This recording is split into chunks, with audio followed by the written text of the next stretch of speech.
अस्सलाम वालेकुम viewers, programme सुबह मेहरान सां गॾु आऊं आहियां जी होस्ट ज़ोया बलोच। दुआ है जिते बि हुजो, ख़ुशि हुजो, आबाद हुजो, पंहिंजनि वॾनि सां, पंहिंजनि नंढनि सां। सो नाज़रीन, इहे रिश्ता हूंदा आहिनि जेके असां सां गॾु हूंदा आहिनि, असां उन्हनि सां गॾु हूंदा आहियूं। यकीनन असांजी जेका सुबुह हूंदो आहे असांजो, उहो सुठो गुज़रंदो आहे, सुठो रहंदो आहे। जॾहिं असां राति जो सोचे सम्झे जेको बि असां प्लान कंदा आहियूं, उन ते असां पूरो लही सघंदा आहियूं। नाज़रीन, जुमे जो भलारो ॾींहुं आहे, उन करे सभ खां पहिरीं जुमो मुबारक। सो ही उहो ॾींहुं आहे जेको आउं अॻे ई चवंदी आहियां थी, सभिनी ॾींहंनि जो सरदार आहे, सभिनी ॾींहंनि जो बादशाह आहे। ऐं असांखे घुरिजे तिन ॾींहं ते, बाक़ी ॾींहं बि असांजा जेको आहिनि भलाई करणु घुरिजे, पर हिन ॾींहं ते असांखे इबादत जो ख़ासि करणु घुरिजे। ऐं उन सां गॾोगॾु जेके सुठाई जा भलाई जा कम आहिनि, उहे बि असांखे सरंजाम ॾियणु खपनि। सो नाज़रीन, सफ़ाई सुथराई जो बि घणो ख़्यालु रखणो पवंदो आहे। पोइ पंहिंजी सफ़ाई, घर जी सफ़ाई हुजे या असांजे गलनि गिटियुनि जी सफ़ाई हुजे, त इहे सभु शयूं असां लाइ तमामु घणियूं ज़रूरी आहिनि। छो जॾहिं असां सफ़ाई रखंदा आहियूं, उनखे चवंदा आहिनि त निस्फ़ ईमान आहे। सो नाज़रीन, असांजे प्रोग्राम में सुठा सुठा गेस्ट बि हूंदा, उन्हनि जो बि मां तारीफ़ कराईंदुसि। सो अव्हां बि असांजे प्रोग्राम में शरीक थी सघो था। स्क्रीन ते जेको नंबर अची रहियो आहे 022210285, उहो डायल कंदा अव्हां बि असांजे प्रोग्राम में शरीक थी सघो था। नाज़रीन, पंहिंजी राय खां असांखे आगाह करे सघो था।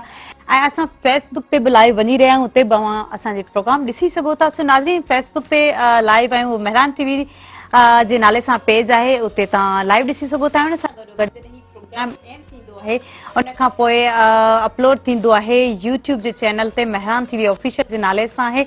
उते बि तव्हां लाइक करे सघो था, सब्सक्राइब करे सघो था। ऐं उन सां गॾोगॾु तव्हां कमेंट्स ॾेई सघो था। यकीनन जॾहिं तव्हां कमेंट कंदा आहियो, तॾहिं असांखे ख़बर पवंदी आहे त तव्हांजी फीडबैक छा आहे। ऐं उते जेको बेल आइकॉन आहे, उनखे बि तव्हां क्लिक कयो त जीअं जेको बि नोटिफिकेशन आहे, यानी कि को नओं प्रोग्राम अपलोड थींदो आहे, त उनजो मैसेज, उनजो पैगाम अव्हां ताईं पहुची वञे। सो नाज़रीन, असांखे ॾाढी ख़ुशी थींदी आहे जॾहिं अव्हां शमूलियत कंदा आहियो इन प्रोग्राम में। यकीनन अव्हांजी शमूलियत वॾी माना रखे थी। कॾहिं तव्हां कुझु शेयर करे वठंदा आहियो, कॾहिं का अहिड़ी सुहिणी ॻाल्हि ॿुधाए वठंदा आहियो। असांजे जेके व्यूअर्स आहिनि, जेके ॾिसंदड़ आहिनि, उन मां कुझु पिराए वठंदा आहिनि, का मोटिवेशन मिली वेंदी आहे। ऐं ईअं न हूंदो आहे त ठीकु आहे, असांखे हिकिड़ो वॾो जेको आहे लेंथी लेक्चर हुजे, उहो ई हुजे, त उन सां ई असां कुझु सिखी सघूं था, सम्झी सघूं था। पर असांखे कॾहिं कॾहिं हिकिड़ो जुमिलो हूंदो आहे, उहो जुमिलो बि असांखे जेको आहे न असांजी ज़िंदगी चेंज करे छॾींदो आहे, असांजी सोच चेंज करे छॾींदो आहे। नाज़रीन, हाणे खणी आऊं डेव कोन कंदसि, छो जो असांजा जेके महिमान आहिनि, उन्हनि सां बि कचहरी थींदी, उन्हनि सां बि ॻाल्हि ॿोल थींदी। असांजे जेके पहिरियां महिमान आहिनि, से आहिनि अहसन महमूद, साइकोलॉजिस्ट आहिनि, फाउंडर ऑफ हेल्पिंग माइंड। भलीकार चवंदासीं प्रोग्राम सुबह मेहरान में। नाज़रीन, जेके असांजा ॿिया महिमान आहिनि, से आहिनि नादिर हुसैन जमाली, एडवोकेट आहिनि ऐं LLM उन्हनि कई आहे चाइना मां। हाणे PhD उन्हनि जी कंटिन्यू आहे। उन सां गॾोगॾु असांजा जेके 4 गेस्ट आहिनि, से आहिनि जावेद हुसैन राजपूत, लेक्चरर आहिनि eight government SI degree college हाला।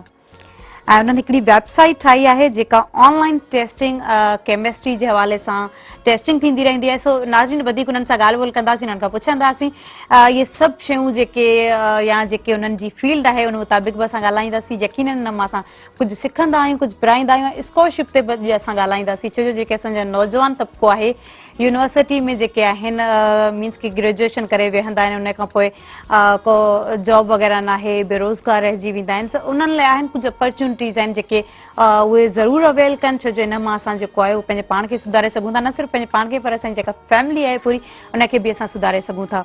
सो सभ खां पहिरीं भलीकार प्रोग्राम सुबह मेहरान में सभिनी महिमाननि खे। सर, सभ खां पहिरीं सुबह मेहरान में अची करे कीअं लॻो अॼोके ॾींहं ते? Thank U very much for calling us. बहुत अच्छा लगा यहाँ पे आपने हमें मदऊ किया और हमें मौका दिया यहाँ पर आके अपनी फीलिंग्स और अपने नॉलेज को एक्सप्रेस करने का। तमामु बहितरीनु, ॾाढो सुठो लॻो असांखे बि जॾहिं तव्हां हिते आया आहियो। ऐं ज़ाहिर आहे जेका अव्हांजी फील्ड आहे, उन मुताबिक़ ॻाल्हि ॿोल थींदी। अव्हां साइकोलॉजिस्ट बि आहियो ऐं उन सां गॾोगॾु जेको आहिनि तव्हां फाउंडर बि आहियो हेल्पिंग माइंड जा। पर अव्हां जो जेको हींअर असांजो जेको तव्हां ख़बर आहे, जेको प्रोग्राम आहे, इन जो जेको हिकिड़ो रूटीन चइजे या इन जो जेको हिकिड़ो पैटर्न चइजे, उहो ईअं हूंदो आहे त असां मुख़्तलिफ़ जेके असांजी सिंध, असांजे मुआशिरे या असांजे पाकिस्तान में इशूज़ आहिनि, उन्हनि खे बि हाईलाइट कयूं, उन्हनि ते बि ॻाल्हि ॿोल कयूं, बहस मुबाहिसो थिए। ऐं उन सां गॾोगॾु हींअर जेका एजुकेशन जी सिचुएशन आहे या करंट सिचुएशन जेका आहे, करोना जी जेका चौथी लहर हली रही आहे, उन खां असांखे कीअं पासो कजे, उन ते ॻाल्हाईंदासीं। कीअं था ॾिसो करोना खे ऐं असांजे असांजे जेके माण्हू आहिनि या असांजे जेके आम माण्हू खां जेके पढ़ियल जेके शऊर वारा माण्हू आहिनि उन्हनि ताईं अवां कीअं था उन्हनि खे ॾिसो त हिन में पंहिंजी ज़िंदगी कीअं जी रहिया आहिनि? बेसिकली देखा जाए तो साइकोलॉजिकल चीजें हमारी जिंदगी सर का अगरि हिस्सा हैं। सिंधी तव्हां ॻाल्हाए सघो था त बहितर हूंदो, जेकॾहिं नथा ॻाल्हाए सघो no issue you can. It's okay, ॻाल्हाए था सघूं। जी बेसिकली ॾिसो त असांजे माशरे में इंसान आहिनि, इंसान सां गॾोगॾु जेको साइकोलॉजिकल इशूज़ आहिनि उहो बिल्कुलु। डेफिनेटली इंसान सां गॾु हूंदा आहिनि सही। ज़िंदगी में। ऐं असां वटि बदकिस्मती सां अहिड़ी अवेयरनेस एतिरी न आहे हिते त असां स्टिग्मा सम्झूं था साइकोलॉजिकल इशूज़ खे असां सही। नथा ॿुधायूं ॿिए खे, हिन जे करे असां घुटिजी रहूं था ऐं पंहिंजी ज़िंदगी खे अंदरि अंदरि घुटिजूं था ऐं हुन जे करे असांखे प्रॉब्लम थिए थी। ऐं असांजी प्रॉब्लम इहे एतिरी घणी थिए थी त कुझु ॿार ऐं स्पेशली स्टूडेंट जेका आहिनि उहे सुसाइड जे तरफ़ हली था वञनि। बिल्कुलु, ऐं रेशियो इलाही वधंदो पियो वञे। डेफिनेटली रिसेंटली असां अगरि ॾिसूं रिसर्च खे त maximum 46% out of all suicides जेका आहिनि उहे स्टूडेंट्स ई हूंदा आहिनि। सर इन जो मतिलबु छा रीज़न्स छा आहिनि, छो एतिरियूं जेको आहिनि सुसाइड वधनि? Basically- न सिर्फ़ु स्टूडेंट्स में बल्कि वॾा बि इवन ॿारनि बचनि वारा ऐं नंढा त ठीकु आहे असां चवंदा आहियूं ठीकु आहे टीनेजर्स आहिनि, जज़्बाती आहिनि ऐं शायदि अञा उन सोच ताईं या उन हद ताईं या उन मेच्योरिटी ते न पहुता आहिनि, पर वॾा बि ॾिसूं था नंढा बि ॾिसूं था, रेशो वधंदो थो वञे। छा बेसिकली इहो साॻी ॻाल्हि ई जी। त हिकिड़ी परेशानी असांखे ज़िंदगी में आई, पर असां एतिरा अवेयर कोन आहियूं त इहो परेशानी कंहिं सां डिस्कस करणु खपे ऐं कीअं करणु खपे, असां हिन खे नथा कयूं। हिकिड़ी नंढड़ी परेशानी असांखे वधंदी थी वञे टाइम सां गॾु, हुन सां गॾु असांखे सर्वाइवल मुश्किल थी थो वञे। जी। हुन खां गॾु आस्ते आस्ते इहो जॾहिं परेशानी वधंदी असांजी मेंटल स्ट्रेंथ वधंदी ऐं हुन खां पोइ जेको आहे प्रॉब्लम्स जेका आहिनि हुन खां वधंदी वेंदी ऐं असांखां कंट्रोल करणो मुश्किल थी वेंदो। जॾहिं कंट्रोल करणो मुश्किल थी वेंदो असांखे अवेयरनेस न हूंदी त इहो प्रॉब्लम किथे सोल्यूशन मिले थो हिन जो, हिन जे करे पोइ आहिस्ता आहिस्ता उहो वधंदी वेंदी ऐं उहो असांजी साइकोलॉजिकल हेल्थ खे डैमेज कंदी। सही। जॾहिं साइकोलॉजिकल हेल्थ डैमेज थींदी त पोइ असांजी daily routine social life relations ख़राब थींदा। हिन खां पोइ एंड पॉइंट आहे इहो त इहे सभु शयूं जॾहिं ख़राब थी वेंदियूं थियूं हुन खां पोइ इंसान पंहिंजे पाण खे ख़तमु करणु थो चाहे। जी।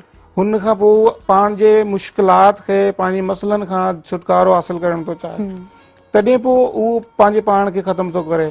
इहो बेसिक रीज़न आहे त असांजी जेका डेफिनेटली अॼुकल्ह जेको सिचुएशन हले पई कोविड जी, ही सभ खां घणी सिचुएशन जेका आहे वधीक प्रॉब्लमेटिक आहे। हिन करे असां सर्वाइवल रेट जेको आहे घटि सम्झूं पिया हिन दौर में।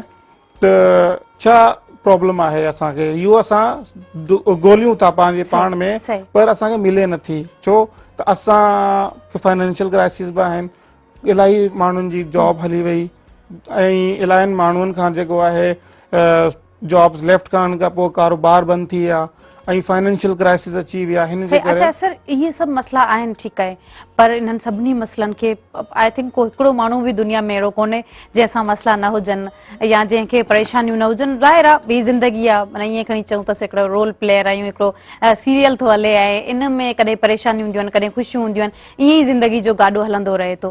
पर इन पंहिंजे पाण खे मोटिवेट कीअं कजे ऐं ॾुखियाईनि में बि जीजे कीअं, इन इहो बि जेको आहे मुंहिंजे ज़हन में सवाल उभरे थो, पर इन ते असां बाद में गुफ़्तगू कंदासीं। असां सां जमाली साहब इन प्रोग्राम में मौजूदु आहिनि। अच्छा तव्हां एडवोकेट बि आहियो ऐं उन सां गॾोगॾु PhD कयो पिया, मीन्स की डॉक्टर बि अव्हांखे चई सघूं था।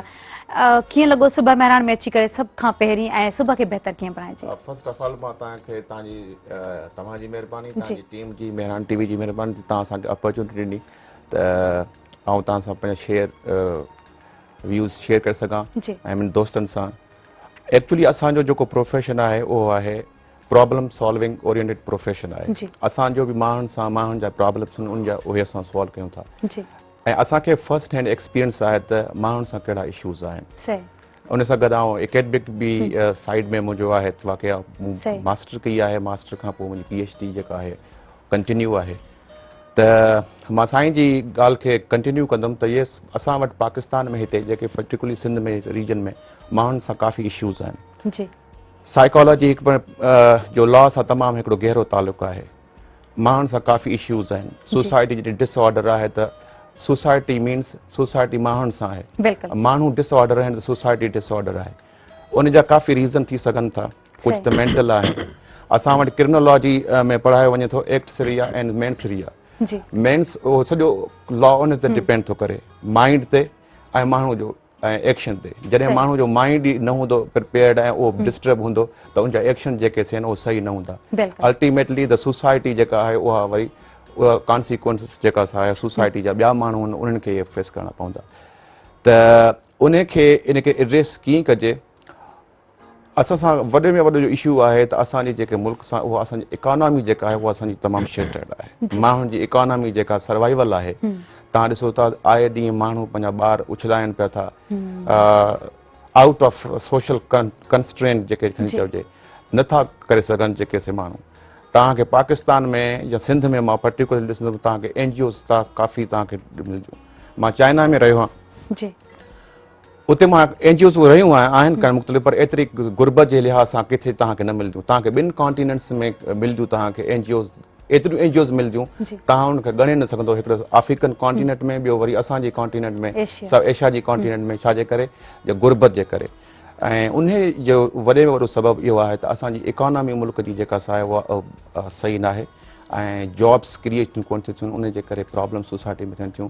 ऐं अल्टीमेटली उन जो जेको तव्हां ॾिसो था, जीअं तव्हां अॻु में ॻाल्हि कई त सुसाइड्स, असांजी जेका आहे सुसाइड थियनि पिया या ॿिया कुझु इशू थियनि था।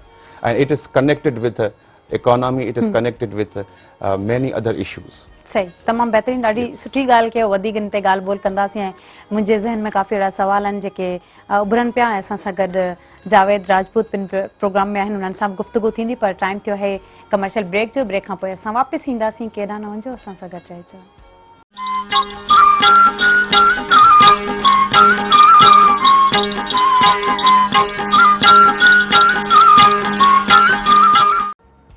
Welcome back viewers. नाज़रीन, जीअं तव्हां ख़बर आहे असांजे प्रोग्राम में अॼु जेके गेस्ट आहिनि से वैरायटी ऑफ गेस्ट असां चई सघूं था।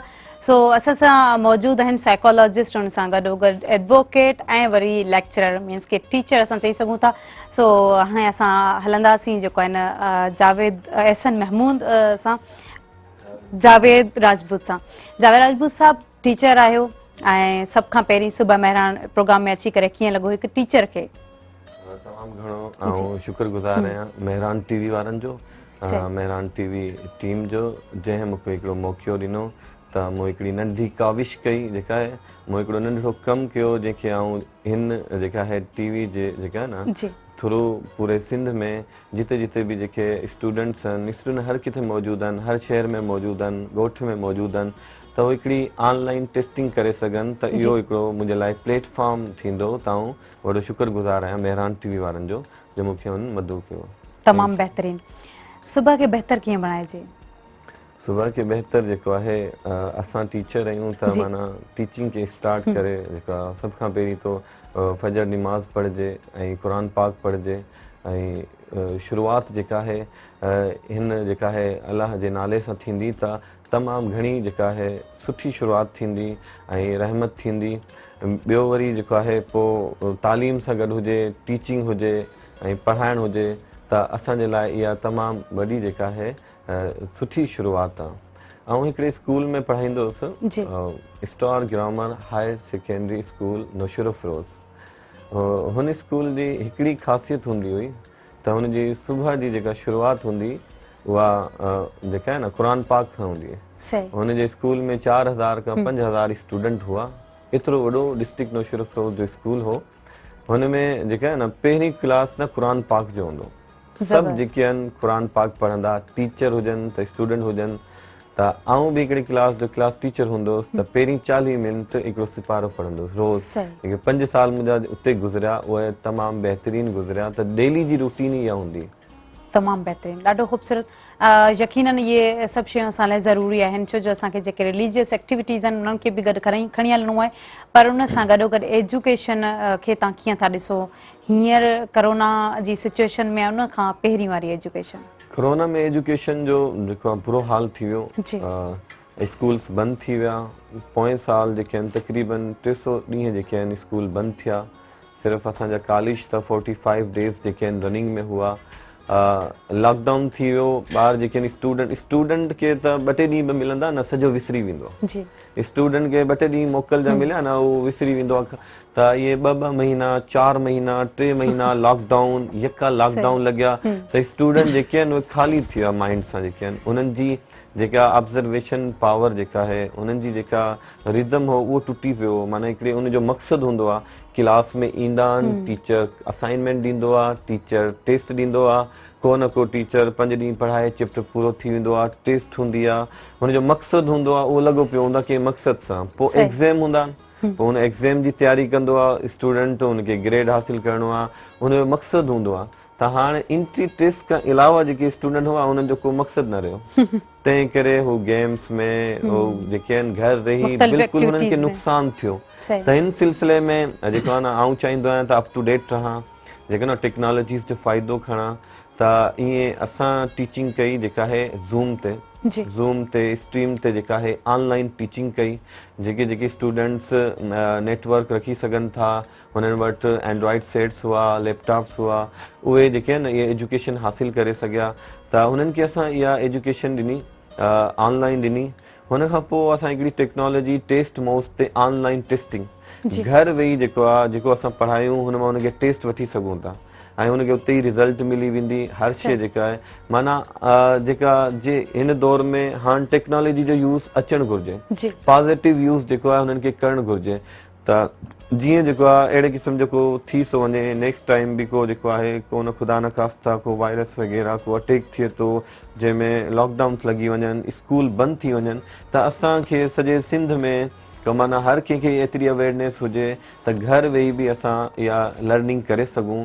ऐं एतिरा टीचर्स जेके आहिनि अवेयर हुजनि त उहे घर वेही जेके आहिनि लर्निंग करे सघनि, ऐं उते उन्हनि खे लेक्चर्स ॾेई सघनि, ऐं उन्हनि खां हू टेस्ट करे सघनि। तमामु बहितरीनु, ॾाढी सुठी ॻाल्हि कयो। हाणे ॾिसो, कुझु अहिड़ा टीचर्स आहिनि, जीअं तव्हां ज़ूम या मुख़्तलिफ़ ऐप ॿिन्हिनि जी ॻाल्हि कयूं, त उहे सभु जेके ऐप्स आहिनि उन्हनि खे इस्तेमालु करणु मीन्स के सभ खां पहिरीं त टीचर खे इहो बि अचणु खपे। काफ़ी अहिड़ा टीचर्स या जेके उनखे बि मीन्स के उन तरह सां यूज़ न पिया करे सघनि, वरी स्टूडेंट्स त ज़ाहिर उन्हनि जी अलॻि ॻाल्हि आहे। त इन ते बि असां गुफ़्तगू कंदासीं, पर असां एहसन महमूद इन प्रोग्राम में मौजूदु आहिनि।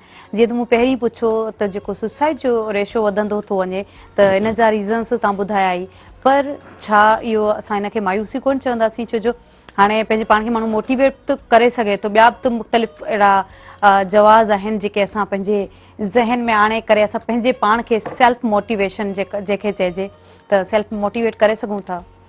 डेफिनेटली हम पाण खे मोटिवेट करी था सघूं, बट डिफरेंट इशूज़ असां वटि आहिनि।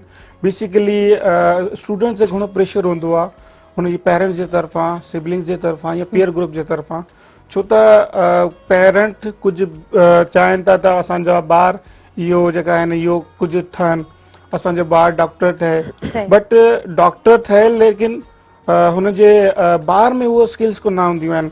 ॿारु कुझु ॿियो ठहणु चाहे थो, ऐं हू चाहे थो मां इंजीनियरिंग कयां, मां लॉयर ठहियां, हिन जे करे पोइ पंहिंजी स्किल्स यूज़ नथो करे सघे।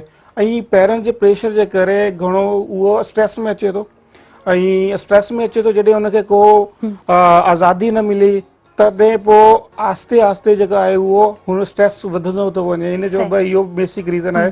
रिसेंटली ॿ ॾींहं पहिरियों असां हिकिड़े स्कूल में वियासीं, हिकिड़ी नंढड़ी असांखे चयो त सर असांजो हिकिड़ो प्रॉब्लम आहे, तव्हां ॿुधाइजो असांखे हिन जो हल छा आहे। त असां चयो ॿुधायो, त उन्हनि चयो मां इंजीनियरिंग नथी करणु चाहियां, न मां मेडिकल करणु थी चाहियां, बट मुंहिंजा पेरेंट्स जेका आहिनि मूंखे फोर्स कनि पिया नंढे हूंदे खां त तूं डॉक्टर ठहिणो आहे, पर मुंहिंजी स्किल्स न आहिनि, मुंहिंजो शौक़ु न आहे, मां इंटरनेशनल रिलेशन करणु चाहियां थी, मुंहिंजो इंट्रस्ट होॾे आहे, मां छा कयां।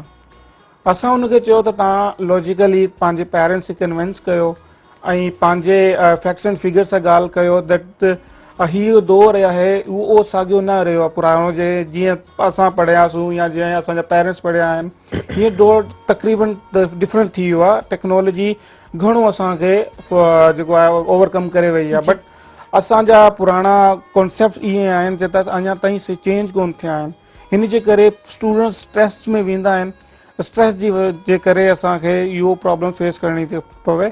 छो त असांखे ॿारनि सां गॾु गॾु असांजे पेरेंट्स टीचर्स ऐं पीयर ग्रुप्स खे सम्झणो खपे त हींअर जेका स्किल असां में हूंदी असां उहो प्रमोट करे था सघूं, उन ते बेस्ट परफॉर्म करे था सघूं। बिकॉज़ हिकिड़ी मच्छी आहे उनखे उॾामण नथो अचे, हाणे असां उनखे चऊं उॾे नथी, इहो नालाइक आहे, इहो एक्सपेक्टेशन डेफिनेटली असां जॾहिं स्टूडेंट खां अहिड़ी एक्सपेक्टेशन रखंदा आहियूं जहिड़ी स्किल्स हुन में न आहे, कुदरती कोन रखियूं आहिनि, त पोइ डेफिनेटली इहो स्टूडेंट स्ट्रेस में ईंदो ऐं स्ट्रेस में अचण खां पोइ जॾहिं हुनखे को बि रस्तो न मिलंदो उहो पंहिंजे पाण खे नुक़सानु पहुचाईंदो। ऐं रेशो सभिनी खां वधीक सुसाइड में एग्ज़ाम स्ट्रेस आहे।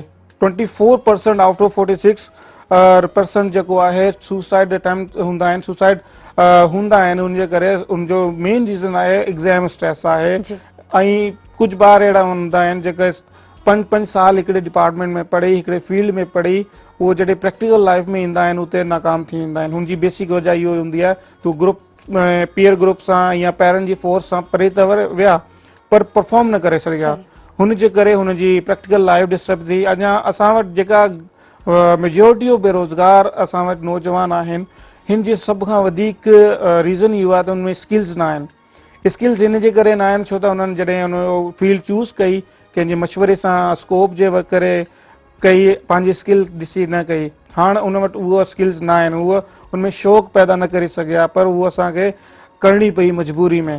पोइ हिन करे उहो हाणे न त उहो हुनखे जॉब थी मिले, हुननि खे स्किल्स पॉलिश नथा थियनि। ऐं असां वटि इहो बि प्रॉब्लम आहे त असां एक्सपीरियंस्ड जेका आहे हुनखे प्रेफर कयूं था, असांजी ऑर्गेनाइज़ेशन जेका आहिनि एक्सपीरियंस पर्सन प्रेफर करे थी।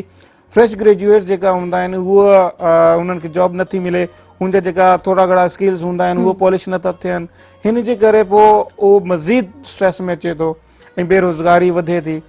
हिन खां पहिरीं असांखे सभ खां पहिरीं इहो सोचणो पए थो, अञा जेको हीअ दौरु हले पियो हिन में बाक़ी स्ट्रेस ई घणा आहिनि, त असांखे थोरो घणो एजुकेशन खे फ्री हैंड ॾियणु खपे। बेसिकली असां हिकु ॿ स्कूल में इहो चीज़ इम्प्लीमेंट करे चुका आहियूं, पोयां 2 सालनि खां असां हिकिड़े स्कूल में कयूं पिया, UI स्कूल एतिरे ई हैदराबाद जो आहे, उते असां इहो स्ट्रेस जेका इहो रिलीज़ कयो आहे, स्टूडेंट खे फ्री हैंड ॾिनो आहे, जेको उहो करणु चाहियो त उहो करे। ॾाढो टाइम लॻे थो पेरेंट्स खे कन्विंस करण में, बट हाणे कुझु अवेयरनेस अचे पई ऐं स्टूडेंट्स खे इहो अलाउ आहे त उहो क्लास में वेही पढ़नि या हुन में लेटी पढ़नि, एटलीस्ट हुनखे चॉइस आहे। बिकॉज़ असां 3 कलाक जी हिकिड़ी मूवी था ॾिसूं ऐं हर सीन हुनजो यादि थो थिए, छो असांजो हुनमें इंट्रस्ट हूंदो आहे। पर हिकिड़ो क्लास में स्टूडेंट आहे अधु कलाक नथो पढ़ी सघे, न अधु कलाक में मिनिमम जेका आहिनि कुझु शयूं यादि रखी थो, बिकॉज़ असां हुनखे बाउंड करे छॾियो त तूं हिन जॻह तां हिलणो न आहे। जॾहिं उहो बाउंड थींदो कंहिं बि शइ ते, असांखे केर बि बाउंड कंदो, फॉर एग्ज़ाम्पल फिल्म में या असांखे मूवी में बाउंड कंदो, तव्हां 3 कलाक हितां उथणो न आहे, त ऑटोमेटिकली साइकोलॉजिकल इफेक्ट पवंदो, असांजो दिलि चवंदी असां हिते वधूं, असांजो इंट्रस्ट लूज़ थी वेंदो। कंहिं बि शइ जी बाउंडिंग थींदी आहे त उहो इंट्रस्ट लूज़ करे वेंदी आहे। त असांखे जेतिरो फ्री हैंड ॾींदासूं ॿारनि खे, एतिरो जेको आहे हुनजो फ़ाइदो थींदो, एतिरो इंट्रस्ट हुनजो वधंदो। सही, वधीक ॻाल्हि ॿोल इन टॉपिक ते थींदी, असां सां गॾु एडवोकेट इन प्रोग्राम में आहिनि। अच्छा सर, जीअं तव्हां ॻाल्हि कई पहिरीं त असां वटि इहे रेशोज़ आहे मुख़्तलिफ़ जेको आहे न परेशानियुनि जे करे, मुख़्तलिफ़ मायूसियुनि जे करे असां इन तरफ़ आपघात तरफ़ हली वेंदा आहियूं या सुसाइड तरफ़ हली वेंदा आहियूं, त इन जा अव्हां जी नज़र में ख़ासि इशूज़ कहिड़ा आहिनि जंहिं ते इहो सभु थिए पियो? मां साईं जी जेका गुफ़्तगू आहे बिल्कुलु साईं स्पेशलिस्ट आहे हिन एरिया में, त सम्झे थो माण्हुनि सां जेको ह्यूमन बिहेवियर आहे साईं बहितर सम्झी सघे थो। इन जा काफ़ी रीज़न्स आहिनि, जीअं मां अॻु में चयो आहे, असां वटि प्रॉबेबली ऐं तव्हांखे पंहिंजो first hand experience family matters जेके फैमिली कोर्ट्स में थियनि था, मां काफ़ी डील कया हिन मैटर, उते 2 पार्टियुनि सां असांखे मिलण जो मौक़ो मिलंदो आहे। जॾहिं फर्स्ट टाइम माण्हू जज साहिब वटि अपील थिए थो, 2 पार्टियूं जेकॾहिं 2 पार्टियूं नथियूं ठहनि त जज साहिबु चवंदो त बाबा तव्हां वरी कोशिशि कयो 2 पार्टियूं। त असां ॾिसंदा आहियूं उन्हनि में काफ़ी इशूज़ इहे आहिनि त फाइनेंशियल इशू काफ़ी मूंखे नज़र आयो आहे, फाइनेंशियल इशू नज़र आयो आहे। इन शइ खे पोइ कीअं मैनेज कजे? तव्हां पहिरीं चयो इकोनॉमी ते डिपेंड थो करे। हाणे असां वटि छा आहे, जो असांजी हिन एरिया में हिन रीजन में पर्टिकुलरली सिंध में असांजो जेको ऐं पाकिस्तान जी तव्हां जेकॾहिं पॉपुलेशन खे तव्हां ॾिसंदव त पाकिस्तान जी जेका पॉपुलेशन आहे उहा वुमेन डोमिनेटेड पॉपुलेशन आहे, और उन में औरतूं घणियूं आहिनि, मर्द घटि आहिनि। त असांजो जेको औरत जो क्लास आहे, जेका औरत क्लास आहे, उन खे तक़रीबन असांजो रीजन जेका सिंध जी आउं ॻाल्हि कंदुसि त उन में जेके रूरल एरिया जेके आहिनि उन में औरत जेका आहे उहा सिर्फ़ु उन खे घर ताईं महदूद कयो थो वञे हलियो।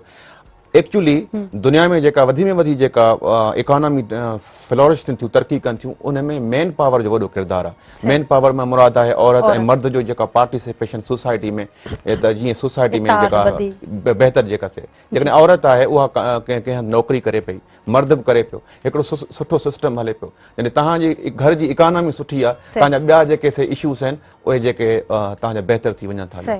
असां वटि औरत जेका आहे उनखे चवंदा जेकॾहिं पढ़ी पाई आहे, मास्टर करे आई आहे, बाबा हाणे तूं बसि शादी थी वई हाणे घर तूं वेही रह। बाबा घर छो, घर वेहे मुड़ुस जी सपोर्ट करे, जॉब करे, हुनखे एतिरी हिमत माण्हू ॾे त सोसाइटी जो जेको वॾो पोर्शन आहे उहो तक़रीबन घर में बंदि पियो आहे ऐं काफ़ी मुख़्तलिफ़ तव्हांजा जेके ट्राइबल कोड जे मुताबिक़ पंहिंजे हिकु अना जे मुताबिक़ ईगो जे मुताबिक़ त औरत जॉब न करे, उनजे करे उन में काफ़ी प्रॉब्लम्स थियनि था। ऐं पोइ मूं काफ़ी दफ़ा ॾिठो आहे त के मर्द वीचारा घटि पढ़ियल आहिनि, शायदि उन्हनि वटि अपॉर्चुनिटीज़ ॿियूं आहिनि, पर औरत पढ़ियल चवंदी आहे पढ़ियल आहे पर घर में वेही हूंदी, घर में हुजे ऐं हुनखे नौकिरी करणु न चाहींदुसि। इहा हिकिड़ी क़िस्म जी जेको बिहेवियर आहे असांखे उनखे चेंज करणो पवंदो। उन खां छा थो थिए, तव्हां हैदराबाद में कोर्ट में फैमिली कोर्ट में ॾिसंदो उते डिवोर्स रेशो तमामु घणो आहे। अच्छा, डिवोर्स रेशो घणो आहे, इन ते बि असां ॻाल्हाईंदासीं त डिवोर्स रेशो एतिरो छो आहे, छाजे करे, इन जे पोयां कहिड़ा रीज़न्स आहिनि। असां सां गॾु जावेद राजपूत साहब इन प्रोग्राम में मौजूदु आहिनि। सर असां ॻाल्हाईंदासीं पर ब्रेक जो टाइम थियण वारो आहे। हिकिड़ो सुवालु आहे जेको मुंहिंजे ज़हन में उभरे पियो, जीअं साईं ॻाल्हि कई त जेके ख़ासि तौर ते सुसाइड आहे उहे जेके ॿार एग्ज़ाम्स ॾियनि था या तालीम जेके हासिलु करे रहिया आहिनि शागिर्द, उन्हनि ते वधीक बर्डन हूंदो आहे पढ़ाई जो, उन करे बि उहो इन तरफ़ हली था वञनि ऐं जॾहिं त उनखे मुख़्तलिफ़ जेके एक्टिविटीज़ आहिनि रांदि रूंद हेॾां होॾां जेके ज़रूरी शयूं हूंदियूं आहिनि उन लाइ बि नथो छॾिजे ऐं उन्हनि खे इहो ई थो चइजे बसि तव्हां पाबंद हुजो ऐं पढ़ाई कयो, स्टडी कंदा रहो। मुख़्तलिफ़ फील्ड्स पेरेंट्स उन्हनि जे तरफ़ां जेको आहिनि चॉइस करे छॾींदा आहिनि त भई तोखे हीअ फील्ड जेका आहे तुंहिंजे लाइ सुइटेबल रहंदी, तोखे हीअ फील्ड जेको आहे जॉइन करणी आहे। उन ते बि असां वधीक गुफ़्तगू कंदासीं। नाज़रीन, टाइम थियो आहे कमर्शियल ब्रेक जो। ब्रेक खां पोइ असां वापसि ईंदासीं। केॾांहुं न वञो, असां सां गॾु रहिजो।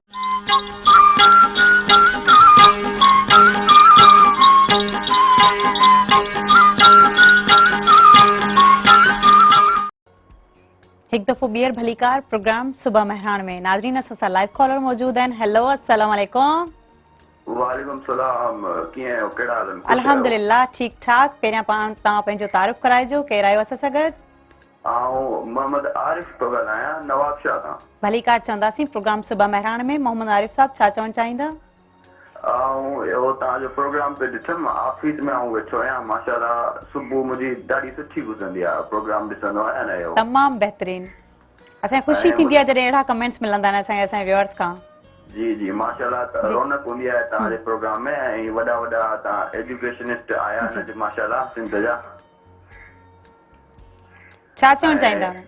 जी जी, मूं हिते ऑफिस में वेठो, मूं पंहिंजे ॿारनि खे कॉल कई त बाबा तव्हां इहो प्रोग्राम ॾिसो, कुझु सिखण जो तव्हांखे मिली वञे। तमामु बहितरीन, ॾाढी सुठी ॻाल्हि आहे। छो जो मुख़्तलिफ़ टॉपिक्स ते असां ॻाल्हाईंदा आहियूं ऐं असां वटि जेके गेस्ट हूंदा आहिनि से बि मुख़्तलिफ़ फील्ड सां वाबस्ता हूंदा आहिनि ऐं उन्हनि जे हवाले सां मुख़्तलिफ़ ॻाल्हि ॿोल थींदी आहे त यकीनन जेके ख़ासि तौर ते टीनेजर्स आहिनि उहे घणो कुझु सिखी सघनि था, घणो कुझु पिराए सघनि था इन्हनि प्रोग्राम्स मां। जी जी, तमामु तमामु बहितरीन कमु पिया कयो तव्हां, ॾाढो तव्हांखे अप्रिशिएट थो कयां। Thank U sir, thank you so much sir. अवां कॉल कई, इन प्रोग्राम में शरीक थिया। असां सां गॾु टीचर आहिनि इन प्रोग्राम में, जीअं त एग्ज़ाम्स जे हवाले सां या जेके स्टूडेंट्स आहिनि उन्हनि जे हवाले सां ॻाल्हि ॿोल थी रही हुई, जीअं एहसन साहब चयो। त राजपूत साहब, तव्हां छा था सम्झो त इहो रेशो इन करे आहे या इहो ॿार जेको आहिनि उन्हनि खे पंहिंजी मर्ज़ी ते बि छॾिजे, उन्हनि जी बि का फील्ड हुजे, उन्हनि जो को शौक़ु हुजे? जी बिल्कुलु, ॿारनि खे उन्हनि जी मर्ज़ी ते ई छॾिजे। सही। अगरि मर्ज़ी ते न छॾिबो न त पोइ हुननि खे स्ट्रेस थींदो ऐं हुननि ते दबाव थींदो, पोइ हिन जे करे उहे सुसाइड ते बि टीन एज में हूंदा आहिनि, 17-18 ईयर्स एज हूंदी आहे, एतिरी सम्झ न हूंदी आहे। आउं पढ़ाईंदो आहियां प्रोफेशनली, जेके आहिनि मेडिकल ऐं इंजीनियरिंग यूनिवर्सिटीज़ में तयारी कराईंदो आहियां।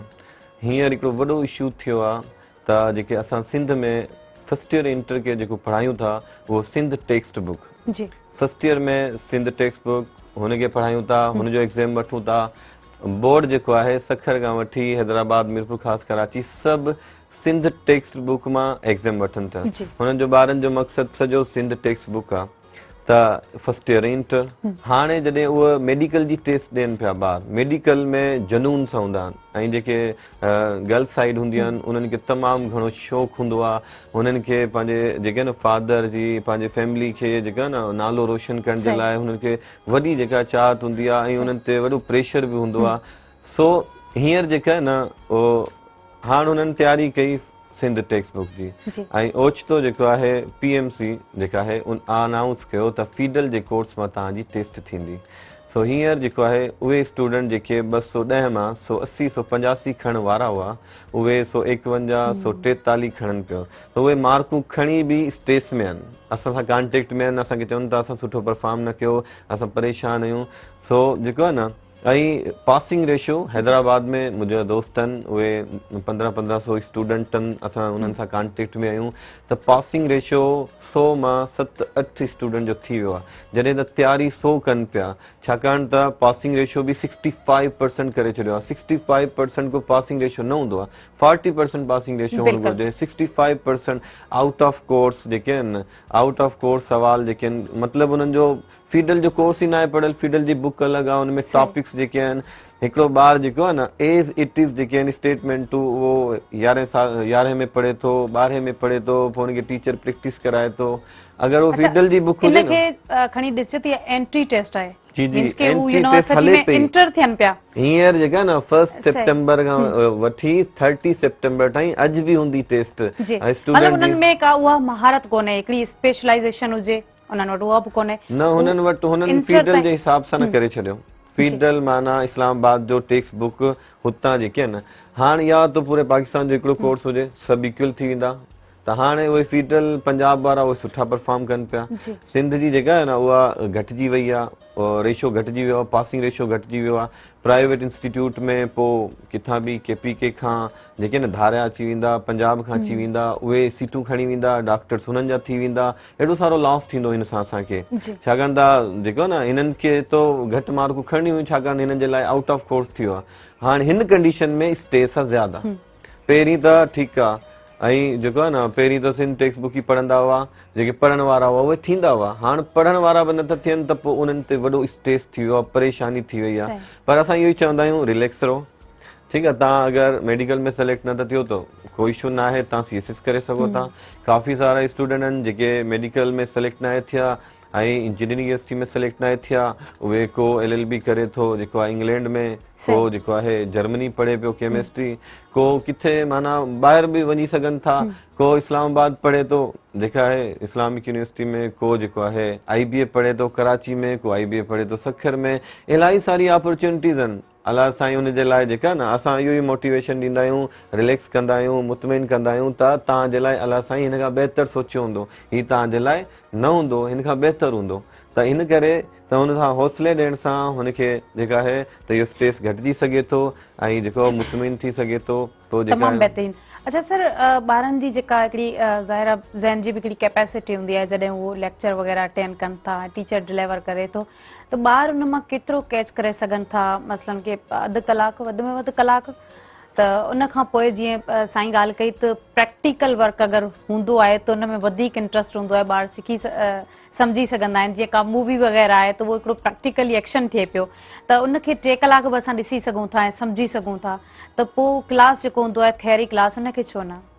थ्योरी क्लास में न स्टूडेंट जी कंसंट्रेशन फोकस जेका आहे न, सभु स्टूडेंट वेठा हूंदा आहिनि, पर जेके आहे न जंहिंजो फोकस हूंदो आहे ऑब्ज़र्वेशन आए सां एयर सां जेका आहे ॿुधंदो ॾिसंदो ऐं गौर सां जेको आहे त हुनखे वधीक सम्झ में ईंदो।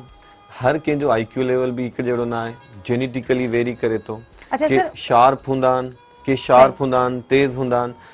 सो जेको न आऊं कोशिशि कंदो आहियां, नथा चई सघूं को अहिड़ो स्टूडेंट आहे जेको नथो सिखी सघे, नथो सम्झी सघे, नथो कंहिं शइ कंहिं पॉइंट खे कैच नथो करे सघे, सम्झी सघे थो, सिखी सघे थो, पर प्रैक्टिकल वर्क केतिरो माना रखे थो, इन ते बि असां ॻाल्हाईंदासीं। मुख़्तलिफ़ मुल्कनि में थिए पियो, छो जो असां सां गॾु मौजूदु आहिनि इन प्रोग्राम में जमाली साहब, उन्हनि सां असां ॻाल्हाईंदासीं। छो जो ॾिसो, तव्हां विया आहियो फॉरेन, उते जी जेका एजुकेशन आहे उन में ऐं हिते जेका पाकिस्तान में तव्हां पहिरीं एजुकेशन हासिलु कई, उन में तव्हां केतिरो डिफरेंस ॾिठो? तव्हांजो बहितरीनु सुवालु आहे ऐं मां साईं जी ॻाल्हि खे थोरो अॻिते वधाईंदो हलां। मां तव्हांखे पंहिंजो फर्स्ट हैंड एक्सपीरियंस ॾियां चाइना में। उते चाइना जा छोकिरियूं जी। इन स्ट्रेस खे कीअं पिया मुंहुं ॾियनि। अच्छा। त मां जंहिं कैंपस में रहां पियो उते मूंखे ख़बर पई त का चाइनीज़ छोकिरी सुसाइड कयो आहे। त उते इहो साॻियो इहो फनामिना जेके रहे पियो त बाबा प्रेशर स्टूडेंट जे मथां त परफॉर्म जेकॾहिं का नंबर घटि था अची वञनि पेपर में त पोइ अल्टीमेटली उहे इहो लाड़ो जिथे किथे आहे। त उन जे करे इनखे it is a sole responsibility of educationist ऐं एजुकेशन जेके इदारे जा जेके आहिनि उनखे प्रॉपरली हैंडल कनि। त जेकॾहिं नंबर घटि अचनि था कोई इशू न आहे। ऐं तव्हांजो सुवालु जेको ॿियो आहे त पाकिस्तान जे एजुकेशन ऐं फॉरेन जो मुंहिंजो जेको फर्स्ट हैंड एक्सपीरियंस चाइना जो आहे उतां सां शेयर थो कयां। त चाइना हिन महिल वॾी इकोनॉमी आहे दुनिया जी ऐं हू काफ़ी चेंज थी विया आहिनि असां खां। हू हलिया विया आहिनि इंफॉर्मेशन टेक्नोलॉजी में तमामु घणा अॻिते हलिया विया आहिनि। जेकॾहिं असां कंपेयर कयूं त कंपेयर करणु मूंखे ॾाढो ॾुखियो पियो महसूसु थिए। असां का पाकिस्तान जो जेको लॉ हिन महिल प्रैक्टिस पिया कयूं जेको पाकिस्तान आज़ादु थियो 1947 में पर असां जेको लॉ प्रैक्टिस था कयूं 1890 जो 1890 जंहिंमें त उन दौर जो पिया कयूं।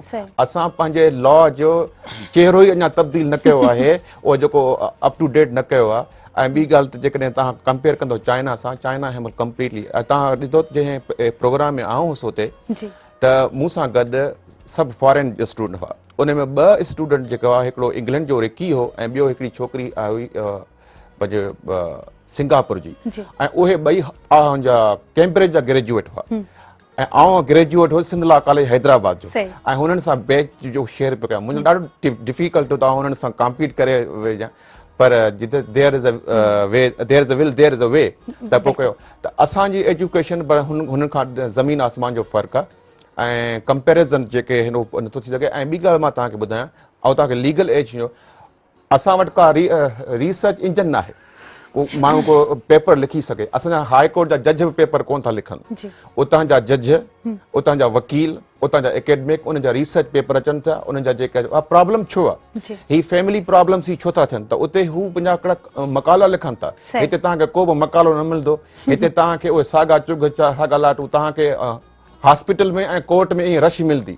उनखे मेंटेन करण जे लाइ मां उते में हाइडियन डिस्ट्रिक्ट कोर्ट में बीजिंग में उनजी जेका डिस्ट्रिक्ट कोर्ट आहे असांखे स्कूल वारा वठी विया त तव्हां ॾिसो त चाइना जी कोर्ट ऑपरेट कीअं पई थिए बहितरीन क़िस्म जो। उते का रड़ कोन हुई उते के माण्हू कोन हुआ ॿार का क्यू में लॻल कोन हुआ ऐं उते चैम्बर हाई क्लास जो ठहियल हो। असांखे ट्रांसलेट जी फैसिलिटी ॾिनी कहिड़े तरीक़े सां केस हलंदो हूंदो।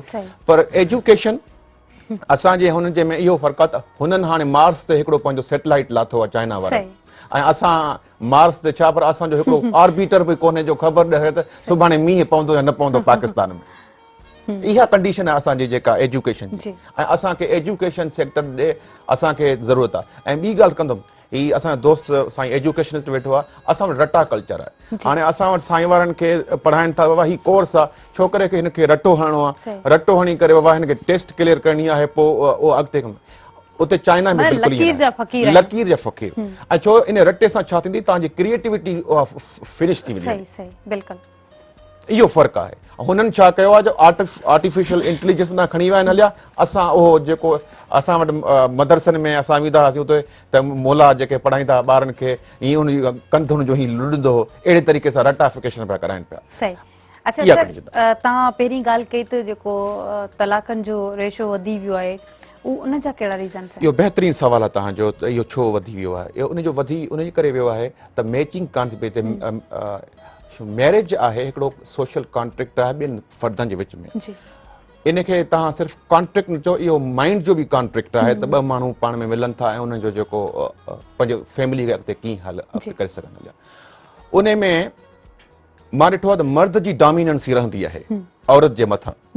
इहो मां तव्हांखे पंहिंजो तजुर्बो तव्हांखे ॿुधायां कोर्ट में जेको असां ॾिठो आहे त मर्द चवंदो आहे त मुंहिंजी जेका खणी हिनमहिल तव्हां ॾिसो हिकु वाक़ियो थियो आहे हैदराबाद में रिसेंटली वाक़ियो थियो आहे जेको काफ़ी वाक़िया थिया आहिनि त पंहिंजी घरवारी खे हुननि जेके एग्ज़ैक्टली इहे केसिस तव्हां ॾिसो पढ़ियल लिखियल आहिनि ॿाहिरां पढ़ी आया आहिनि मक़सदु न आहे तव्हांजी जेका मेंटल जेको बिहेवियर आहे उहो चेंज नथो थिए कंहिं सॾां त उन जेका ही सॼी जेका प्रॉब्लम आहे उहा डोमिनेंसी जी आहे, जी। ॿिए कंहिंखे एक्सेप्टेंस नाहे ॾियणी आहे, स्पेस नाहे ॾियणो आहे। जॾहिं स्पेस नथो मिले पोइ अल्टीमेटली असां वटि हिकिड़ो बहितरीनु सिस्टम इहो थियो आहे Pakistan Islamic Republic of Pakistan में, the women have a right to seek khula from husband. त उहा कोर्ट वञे थी जी। ऐं कोर्ट में चवे थी त बाबा मूंखां हिन माण्हू खां जान छॾाइणी आहे, त कोर्ट हुनखे इहो अपॉर्चुनिटी ॾिए थी ऐं इहो असां लकी आहियूं ऐं औरतुनि खे इहा हिकिड़ी आहे। पोइ अल्टीमेटली उन जो इहो आहे त पाण में प्रॉब्लम थियनि था जी। फाइनेंशियली ऐं पोइ पंहिंजा ज़हनी उन्हनि जा जेके असीं ख़्यालात था मिलनि, अल्टीमेटली पोइ दी एंडेड जेको सो डिवोर्स में थिए थो। लास्ट बट नॉट लीस्ट आउं चवंदुसि त उन में अल्टीमेटली नुक़सानु थिए थो ॿारनि जो।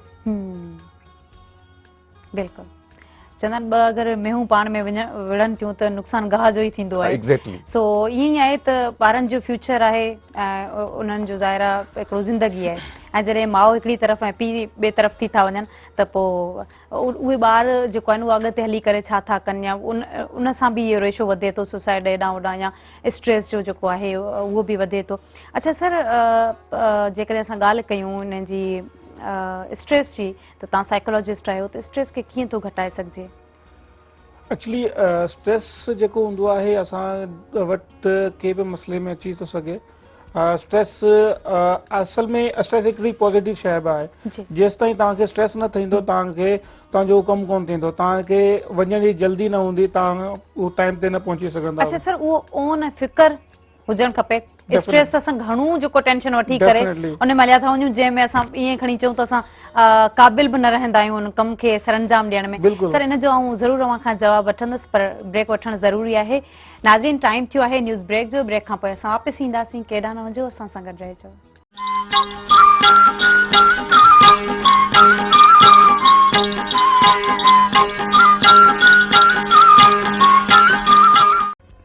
Welcome back viewers. नाज़रीन, मुख़्तलिफ़ मौज़ूअनि ते ॻाल्हि ॿोल थी रही आहे। हाणे असां स्ट्रेस ते अची रहिया आहियूं। तो स्ट्रेस जेको आहे उहो माण्हू छो वठंदो आहे, छो उन तरफ़ हलियो वेंदो आहे, उन जा रीज़न्स कहिड़ा आहिनि ऐं उन खां परे कीअं रहिजे। यकीनन असांखे ॿ ऑप्शन मिलंदा आहिनि।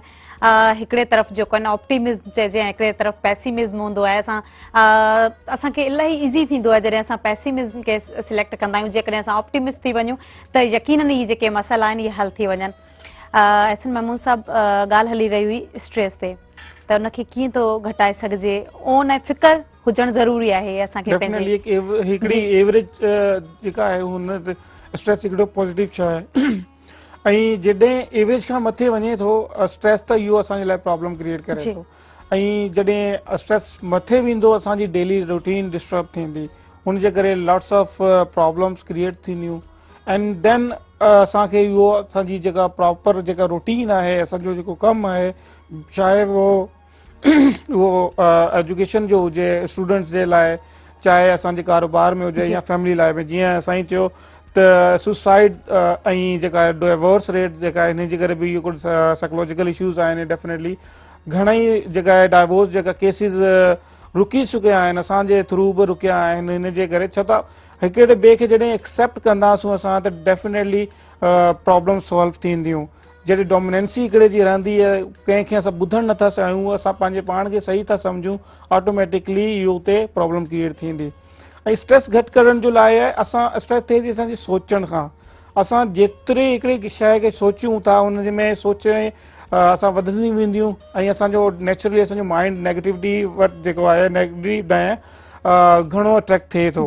हाणे तव्हांजो हिकिड़ो सुठी शइ तव्हां वटि पई आहे, लेकिन हुनमें हिकिड़ो नंढड़ो थोरो फॉल्ट अची वियो, तव्हां हूअ पूरी शइ नज़र न ईंदी, तव्हांखे हिकिड़ो इहो जेको दाग थोरो हूंदो उहो नज़र ईंदो। बिकॉज़ असांजो माइंड नेचुरली अट्रैक्ट थिए थो easily towards negativity and negativity जे लाइ पोइ असां हुनखे दूर छो कयूं, कीअं कयूं, ऐं हुनजे लाइ पोइ असां पंहिंजे पाण खे फोर्स करिणो थो पवे थोरो, हुनखे सोचण जे बजाए हुन ते अमल करिणो थो पवे।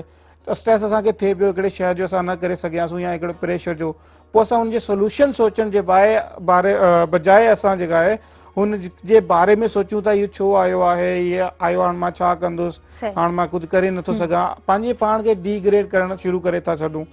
हुनखां पोइ असां वटि अहिड़ी सोर्स न हूंदी आहे त असां इहो प्रॉब्लम कंहिंसां शेयर करूं। छो त असांखे लॻे थो असां जेकॾहिं इहो प्रॉब्लम असां कंहिंखे ॿुधाईंदासीं उहो असांजो मज़ाक उॾाईंदो सही ऐं असांखे सम्झंदो न। हिन जे करे पोइ हर माण्हू पंहिंजे स्ट्रेस खे पंहिंजे दिलि में रखी रखी प्रॉब्लम में फसंदो थो वञे। तो हिन जे लाइ सभ खां वधीक जेको सेल्फ मोटिवेशन जे लाइ आहे त हुन शइ जी सोल्यूशन जे तरफ़ वञे त हीअ सोल्यूशन छा थी थो सघे। पाण खे सम्झ में न अचे त पंहिंजे क़रीबी माण्हुनि खे हुन जे बारे में ॿुधाए, हुनखे आइडियाज़ वठे। ऐं बेसिकली जेका साइकोलॉजी जो कमु इहो हूंदो आहे, असां वटि चयो वेंदो आहे त साइकोलॉजिस्ट वटि वञणु पागल या हुनजो कमु आहे, नफ़्सियाती जो कमु आहे, पर हीअं न आहे। असांखे अवेयरनेस घटि आहे हिन मामले में। साइकोलॉजिस्ट जेको हूंदो आहे हिकिड़ो नॉर्मल इंसान जे लाइ हूंदो आहे। हर इंसान जे ज़िंदगी में को न को मसइलो हूंदो आहे, छो त इहो मसइलो न हूंदो असांजी ज़िंदगी में असांजी ज़िंदगी न हूंदी। दुनिया मसइलनि ऐं ख़ुशियुनि जो हिकिड़ो मजमूओ आहे। हिन जे करे असां जॾहिं साइकोलॉजी खे हीअं सम्झंदा स्टिग्मा आहे असां वटि त असां पागल न आहियूं, असां छो वञूं साइकोलॉजिस्ट वटि, बट असांखे वञणु खपे। छो त असां हिकिड़ो नॉर्मल इंसान जॾहिं एवरेज खां मथे थो वञे, हुनजी डेली रूटीन डिस्टर्ब थिए थी, त ऑटोमेटिकली इहो प्रॉब्लम में अची थो वञे। त स्ट्रेस खे घटि करण जो बेसिक रीज़न बि इहो हूंदो आहे त हुनजी जेको आहे शयूं जेको एक्सट्रीम लेवल ते हली वियूं आहिनि हुनखे एवरेज में खणी अचनि। असांजे जेके सर्किल में माण्हू हूंदा आहिनि, मीन्स की असांखे उहे बि सपोर्ट कोन कंदा आहिनि उन तरह सां। ॾिसजे त असांखे जेको आहे न पुठिते करण वारा या जेको आहे न असांखे डिस्करेज करण वारा माण्हू घणा मिली वेंदा आहिनि, पर जेको इनकरेज करे थो, जेको असांखे अपलिफ्ट करे थो, उहो माण्हू तमामु घटि हूंदा आहिनि। हाणे छा आहे, असांखे पंहिंजे ज़हन मां उहे सभु शयूं क्लियर करणियूं पवंदियूं आहिनि। जीअं तव्हां ॻाल्हि कई त साइकाट्रिस्ट वटि असांखे वञिणो पवंदो ऐं उन खां जेका उनजी काउंसलिंग आहे उहा हासिलु करणी पवंदी। इन सां असां पंहिंजो जेको स्ट्रेस आहे उनखे घटाए सघूं था। यकीनन तमामु बहितरीनु, ॾाढी सुठी ॻाल्हि की ॿिया बि इलाही सुवाल आहिनि जेके मां खां कबा ॿुधबा ऐं यकीन असांजे जेके व्यूअर्स आहिनि उन मां कुझु सिखंदा, कुझु पिराईंदा। वकील साहब वरी अवां वटि ईंदासीं ऐं जीअं त जेकॾहिं स्कॉलरशिप जी ॻाल्हि अचे, यानी की तव्हां चाइना में एजुकेशन हासिलु करे रहिया आहियो, असांजे इन मुआशिरे में बि ॾिसजे त इलाही जेके स्टूडेंट्स आहिनि उहे इलाही टैलेंटेड आहिनि ऐं उन्हनि में हौसलो बि आहे, अॻिते वधण बि चाहिनि था, पर हिकिड़ो हूंदो आहे न रस्तो नथो मिले त कहिड़े रस्ते खां वञिजे ऐं कीअं जेको आहे स्कॉलरशिप अवेल कजनि, त उन्हनि लाइ कहिड़ो मशवरो आहे, छा चवणु चाहींदा? इहो बहितरीनु सुवालु आहे। काफ़ी दोस्त इहो सुवालु एक्सपेक्ट कनि पिया त तव्हां पुछा कंदो मूंखां। असल में हीअ आहे त इहे शयूं तमामु आसान थी वियूं हलियूं। ऑनलाइन आहे, तव्हां छोकिरो को बि जेकॾहिं का छोकिरी पढ़णु चाहे थी लॉ में स्पेशली, त सुवालु पैदा थींदो आहे चाइना में लॉ छो। जॾहिं आउं उते वियुसि त मूं अंग्रेज़ ॾिठा पंहिंजा क्लासमेट, को बि चीनी कोन हो, त मूं हुन खां पुछा कयो बाबा असां चऊं था त असां अमेरिका या इंग्लैंड वञूं पढ़णु, तव्हां हिते छो आया हो? उन्हनि चयो आहे चाइनीज़ जेका आहे जो एडवांस मार्केट थी वई आहे जिथे किथे, उनजे करे कंपनियूं आहिनि ऐं असांखे चाइनीज़ लॉ सिखणो आहे। हाणे जेके दोस्त जेके चाइना में वञनि था ऐं चाइनीज़ लॉ पढ़नि था, उते सिर्फ़ु चाइनीज़ लॉ कोन्हे पर वैरायटी ऑफ लॉज आहे। उन लाइ ईज़ी तरीक़ो इहो आहे त हू यूनिवर्सिटी जा जेके प्रोफेसर्स आहिनि, उन जूं ईमेल्स जेके यूनिवर्सिटी जे जेके वेबसाइट्स ते अवेलेबल हूंदियूं आहिनि, उन्हनि सां कॉन्टेक्ट कनि। जेको पंहिंजो एरिया ऑफ जो रिसर्च आहे, या क्रिमिनल साइड ते, सिविल साइड ते, बिज़नेस साइड ते, इंटेलेक्चुअल प्रॉपर्टी साइड ते, कहिड़ी बि साइड ते जेकॾहिं हू करणु चाहिनि था, त उहो उन प्रोफेसर जी जेको बैकग्राउंड आहे रिसर्च जो उहो ॾिसनि, उनखे पंहिंजी CV मोकिलनि, पंहिंजो रिसर्च प्रपोज़ल मोकिलनि, त उनजो फीडबैक उहो प्रोफेसर हुननि खे पॉज़िटिव या नेगेटिव में प्रॉम्प्टली ॾींदो ऐं ॾींदा। उन खां इहो तमामु, ऐं उन खां अलावा एडिशनली त ही उते चाइना स्कॉलरशिप काउंसिल जी हिकिड़ी पंहिंजी अलॻि वेबसाइट आहे, उते हू पंहिंजी एंट्री कराइनि, उते हिकिड़ो पंहिंजो अकाउंट ठाराइनि। इन केस यूनिवर्सिटी हुनजी एडमिशन करे पई थी त हू जेको CSE जो जेको काउंसिल ते हुनजी रजिस्ट्रेशन आहे, उनजो एजेंसी नंबर हुन एप्लीकेशन में मेंशन कनि ऐं एप्लीकेशन जी फॉरवर्ड थी वेंदी हली, त हुननि जी एक्सेप्टेंस बि थी वेंदी हली एडमिशन जी। उन सां गॾु जेको फंडिंग जेको इम्पोर्टेंट एरिया आहे हुनजे रिसर्च जो, उहा चाइनीज़ गवर्नमेंट हुनखे प्रोवाइड कंदी मंथली तौर सां, ऐं उहो पाकिस्तानी 70-80 हज़ार रुपया थियो अथव हिन लाइ, रहाइश तव्हांजी फ्री, सभु कुझु फ्री। त लॉ ॾांहुं काफ़ी चांसिस आहिनि। मां दोस्तनि खे चवंदुमि जेके वकील नौजवान जेके पढ़णु चाहिनि था, रिसर्च करणु चाहिनि था अॻिते। ऐं असल में छा त हाणे इंफॉर्मेशन टेक्नोलॉजी जो दौरु आहे, हाणे जेके काफ़ी ॿियूं शयूं जेके थियनि पियूं जीअं आर्बिट्रेशन आहे, ॿिया मसइला थियनि पिया, ऑनलाइन थियनि पिया, त अहिड़े तरीक़े सां चाइना हिकिड़ो बहितरीनु प्लेटफॉर्म आहे। ऐं इंटरनेट ते अगरि यूनिवर्सिटी सिलेक्ट कनि, मीन्स के मुख़्तलिफ़ यूनिवर्सिटीज़ आहिनि, विज़िट कनि, त कहिड़ियूं लॉ जंहिंमें पढ़ायो थो वञे या मास्टर्स थी थिए या PhD थी थिए, कहिड़ो डिग्री प्रोग्राम आहे जेको थिए थो पहिरीं, त उनजी मुंहिंजे ख्याल में यूनिवर्सिटी जी वेबसाइट बि विज़िट करणु घुरिजे। बहितरीनु तव्हांजो सप्लीमेंट सुवाल आहे। उन में 2 सालनि जी LLM थींदी आहे, 1 साल जी बि LLM थींदी आहे। हाणे उहो यूनिवर्सिटी वेरी पियो करे उनजो प्रोग्राम आहे, पोइ उन यूनिवर्सिटी खे ॾिसनि त वाही यूनिवर्सिटी 2 साल में LLM पई कराए ऐं हिकिड़ो साल में LLM पई कराए। उहो वरी छोकिरो पाण ॾिसंदो उन में त जेको 1 साल जो प्रोग्राम आहे उहो तमामु टफ हूंदो, छो जो तमामु इलाही उनखे स्ट्रगल करणी पवंदी, बिल्कुलु करणी पवंदी। उन में मूं कयो 1 साल जो प्रोग्राम हो, त उन में मूंखे काफ़ी मुश्किलात ॾिसण पई, छो जो टाइम वधीक हूंदो आहे, असां इज़ीली पढ़ी सघंदा आहियूं, पर जॾहिं थोरो टाइम हूंदो आहे त उन में वॾे में वॾो जेको प्रॉब्लम आहे उहो रिसर्च जो आहे, थीसिस जो आहे। तव्हां 6 महीननि में कोर्स कंप्लीट कयो, 6 महीननि में थीसिस लिखो, it is somehow impossible job, पर कॾहिं छोकिरा कनि था। त मुंहिंजो उन्हनि खे मशवरो आहे जेकॾहिं 2 साल में करणु चाहिनि था, यूनिवर्सिटी ही जेको ऑप्शन वेरी करे पियो। ऐं PhD जेकॾहिं छोकिरो हितां मास्टर करे वियो आहे LLM में करे, उन में PhD काफ़ी अपॉर्चुनिटीज़ चाइनीज़ जेके यूनिवर्सिटी प्रोवाइड कनि थियूं इंटरनेशनल लॉ में। ऐं मूं सां उते जेको 3-4 जेके PhD में हुआ, हिकिड़ो कैनेडा जो हो, हिकिड़ो वेल्स जो हो ऐं ॿिया जर्मनी जा हुआ, उहे PhD कनि पिया। छो जो असां वटि चाइना जो जेको तस्वर आहे, हे शयूं जेके मोटर साइकिलूं या नंढियूं शयूं, त उन जे करे असां वटि उन्हनि वटि एतिरी कोन्हे। पर जॾहिं हाणे वैक्सीन पई लॻे त पूरी दुनिया जा माण्हू जेके चाइनीज़ वैक्सीन कनि था, त माना चाइनीज़ जी शयुनि खे रिकग्निशन आहे। असां हिन खे ॾिसंदा आहियूं कुझु ॿिए कंहिं ज़ाविये सां, पर चाइना हिन महिल बहितरीनु मार्केट आहे। हिन महिल पेंडेमिक जे वजह सां हुननि इहो स्टॉप कयो आहे, हाणे छोकिरा कोन पिया वञनि या ही सिस्टम कुझु थी, पर एडमिशन पोइ बि थियनि पियो, ऑनलाइन क्लासेस वठनि पिया। जी, इहो प्रोसेस जेको सो आहे ऑनगोइंग आहे। यस, तमामु बहितरीनु। जावेद साहब, जेकॾहिं ॻाल्हि कजे स्टूडेंट जे हवाले सां, ऐं शागिर्द ज़ाहिरा फिज़िकल क्लासिस बि वठनि था, वरी ऑनलाइन क्लासिस वारो जेको सिस्टम हो, मूं पहिरियां ई ॻाल्हि कई त इलाही अहिड़ा टीचर्स आहिनि जेके उहे ऐप यूज़ नथा करे सघनि। हाणे उहे जॾहिं क्लासिस वठनि था, उन जेको एजुकेशन आहे उनजो मयार छा आहे, ॿार केतिरा सिखनि था, केतिरो पढ़ाइनि था, कुझु नओं सिखनि था, या जेको फिज़िकल क्लासिस में सिखनि था उन खां बि जेको आहे न थोरो घटि था सिखनि या ओतिरो नथा सिखी सघनि। ऑनलाइन जेका क्लासिस आहे उनमें नेटवर्क जो वॾो इशू आहे असां वटि। हींअर नेटवर्क जेको आहे न काफ़ी इशू रहंदो आहे। उनमें 40 स्टूडेंट अगरि ऑनलाइन क्लास वठनि था त हुन में डिस्टर्बेंस रहंदी हर वक़्तु, जेका कंहिं न कंहिं स्टूडेंट सां हुनजो ड्रॉप थी वेंदो, सिग्नल ड्रॉप थी वेंदो, त उहो जेको आहे न मिस थी था वञनि पॉइंट्स हुन खां। ऐं तव्हां पहिरीं पुछो त सभई टीचर्स जेके आहिनि न, उहे जेके आहिनि इन टेक्नोलॉजी खे नथा सिखनि, छाकाणि त हिनखे सिखणो पवंदो, पहिरीं ट्रेनिंग वठणी पवंदी, पहिरीं जेका न को न को सेखारण वारो हुजे, कंप्यूटर में महारत हुजे, कंप्यूटर में हुजे, एंड्रॉइड सेट हुजे, जेके वॾा टीचर्स आहिनि, एजिड टीचर आहिनि, उहे जेके न उहे नथा इहे कोशिशि कनि।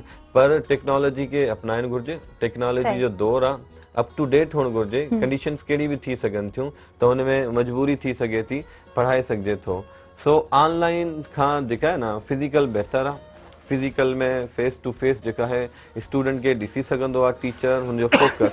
कुझु स्टूडेंट तव्हां पुछो त जेके न कुझु जेके न उहो हासिल न करे सघंदा आहिनि, पॉइंट गेन न करे सघंदा आहिनि। वजह इहा हूंदी आहे त टीचर खे न फोकस करणो हूंदो आहे। स्टूडेंट टीचर खे ॾिसे, बोर्ड ॾांहुं ॾिसे जेको आहे न, ऐं उहो स्टूडेंट न वेठो हूंदो आहे कॾहिं कॾहिं, पर घर सोचंदो हूंदो आहे, वेठो हूंदो आहे पर उहो सोचंदो हूंदो आहे आऊं हिते हुजां, जे माइट जे घर हुजां, माने उहो उते मौजूद हूंदो आहे पर उनजी जेका मौजूद न हूंदो आहे। हां, हुनखां असां ओॾी महिल जेको आहे न सवाल पुछंदा आहियूं न, हिन जो जवाबु छा थींदो, ओचितो ईअं ईंदो आहे जंहिं ॿाहिरां आयो हुजे, त हुनखे का बि ॻाल्हि अक्सर असांजे टीचर असांखे चवंदा आहिनि you are present but your mind is not present. It means के असां जेको उते मौजूद न हूंदो, टीचर हमेशह सम्झी वेंदो आहे त हिनजी सोच किथे आहे। स्टूडेंट जेको घणो ईअं कंदो आहे वेही न, त माना सम्झो त हू ॿिए हंधि सोची रहियो आहे, को सवाल न करे रहियो आहे, उन में मूं स्टेटमेंट पूरी न कई ऐं उहा इहा इंडिकेशन ॾे पियो त मूं सम्झी वरितो आहे, त मूं त ॻाल्हि पूरी कान कई, त माना हू ऑलरेडी के ॿिए हंधि सोची रहियो आहे, त क्लास में प्रेज़ेंट न आहे। त पहिरीं त फोकस हुनखे चयो, बाबा बोर्ड ॾांहुं ॾिसो, मूं ॾांहुं ॾिसो,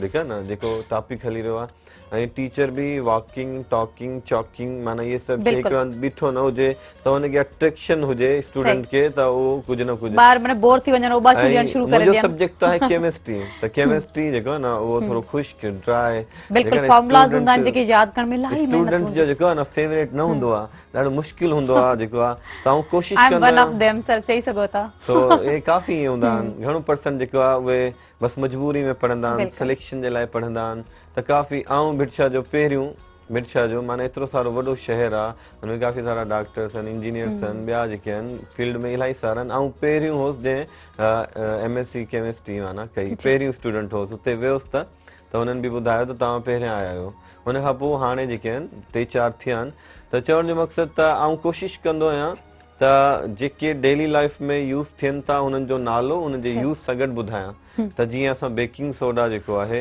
पढ़ाईंदा आहियूं हुनजी प्रिपरेशन हुनजो मेथड हुनजा रिएक्शन तव्हां हुननि खे ॿुधाईंदा आहियो तव्हां बेकिंग सोडा यूज़ कंदा आहियो बेकिंग सोडा मिठी सोडा आहे बेकिंग सोडा बेकरीज़ में पचाइण जे लाइ केक पचाइण जे लाइ डबल रोटियूं पचाइण जे लाइ ऐं जेके आहिनि पकोड़ा वग़ैरह खीर फिटी वेंदो आहे घर में त हुनमें फिटाइण खां बचाइण जे लाइ चणनि खे ॻाढ़ण जे लाइ गोश्त खे ॻाढ़ण जे लाइ एतिरी सारी हुनखे मिसालूं माना को न को हुनखे ॾेई करे उन्हनि खे इलाही इज़ी करे इज़ी सम्झाईंदा आहिनि करे जेको आहे न त ऐं प्रैक्टिकल वर्क तव्हां चयो विदाउट प्रैक्टिकल त काफ़ी मुश्किल हूंदो आहे जी प्रैक्टिकल वर्क सां ई स्टूडेंट के ज़हन में वो सॼो नक्शो वो सॼो जेको नक्शो वेही वेंदो आहे फॉर एग्जांपल आउं तव्हांखे इलाही, डिस्टिल्ड वाटर चवां बिल्कुलु डिस्टिल्ड वाटर स्टूडेंट सम्झंदा नेस्ले वाटर अच्छा डिस्टिल वाटर ते ॻाल्हि कंदासीं ऐं ॿिया टिप वाटर आहे उन ते बि ॻाल्हाईंदासीं ऐं मुख़्तलिफ़ ॿिया पाउडर्स आहिनि जिप्सम जो थी वियो या सल्फर वग़ैरह उन्हनि जा कहिड़ा कलर्स हूंदा आहिनि कीअं करे उन्हनि खे सम्झाईंदा आहियो इन ते बि असां वधीक ॻाल्हि ॿोल कंदासीं नाज़रीन टाइम थियो आहे कमर्शियल ब्रेक जो ब्रेक खां पोइ असां वापसि ईंदासीं केॾा न वञो असां सां गॾु रहिजो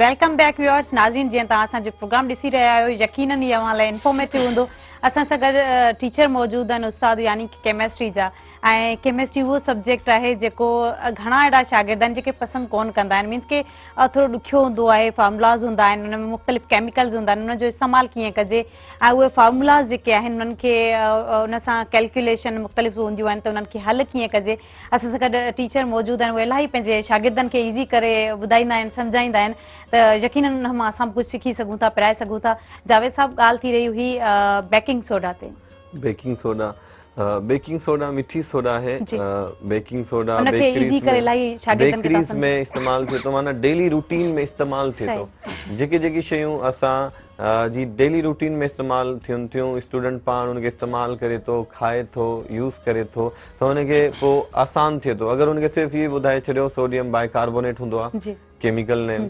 बेकिंग सोडा हुनजो कॉमन नेम अञा पोइ हुनखे आसान करे हीअ तव्हांजे घर में पियो हूंदो आहे खीर फिटी हूंदो आहे तव्हां विझंदा आहियो इहो तव्हां चणा जेके आहिनि ॻरंदा न आहिनि गोश्त ॻरंदो न आहे तव्हां विझंदा आहियो इहो उहो साॻियो बेकिंग सोडा आहे तव्हांखे पूरियूं पचाइणियूं हुजनि तव्हांखे केक घर में ठाहिणो हुजे तव्हां हुन में विझंदा आहियो बेक मीन्स पचाइण जेको आहे सो पोइ हुनखे आसान थी वेंदो आहे पोइ हुनखे इंट्रस्ट बि हूंदो आहे त हीअ शयूं त असांजे आसे पासे आहिनि न त केमिकल रिएक्शन्स जेके आहिनि तमामु ड्राई ॿियो डिस्टिल्ड वाटर जेके आहिनि स्टूडेंट चवंदा आहिनि डिस्टिल्ड वाटर माना नेस्ले वाटर अक्यूफिना वाटर फिल्टर थियल न पर distilled water is 100% pure water which contain no anything without H2 का बि न हुजे हुनमें वाटर में 28 केमिकल एलिमेंट्स मिलंदा आहिनि लेकिन वाटर सो वाटर 100% वाटर आहे डिस्टिल्ड वाटर ऐं जेको असां पियूं था उहो वाटर आहे मिनरल वाटर हुनमें मिनरल्स आहिनि सोडियम आहे पोटेशियम आहे क्लोराइड आहे उहा असांजी बॉडी जी ज़रूरत आहिनि उहो ई पाणी असांखे खपे थो उहो ई पाणी त क्लोराइड आइंस जेके आहिनि न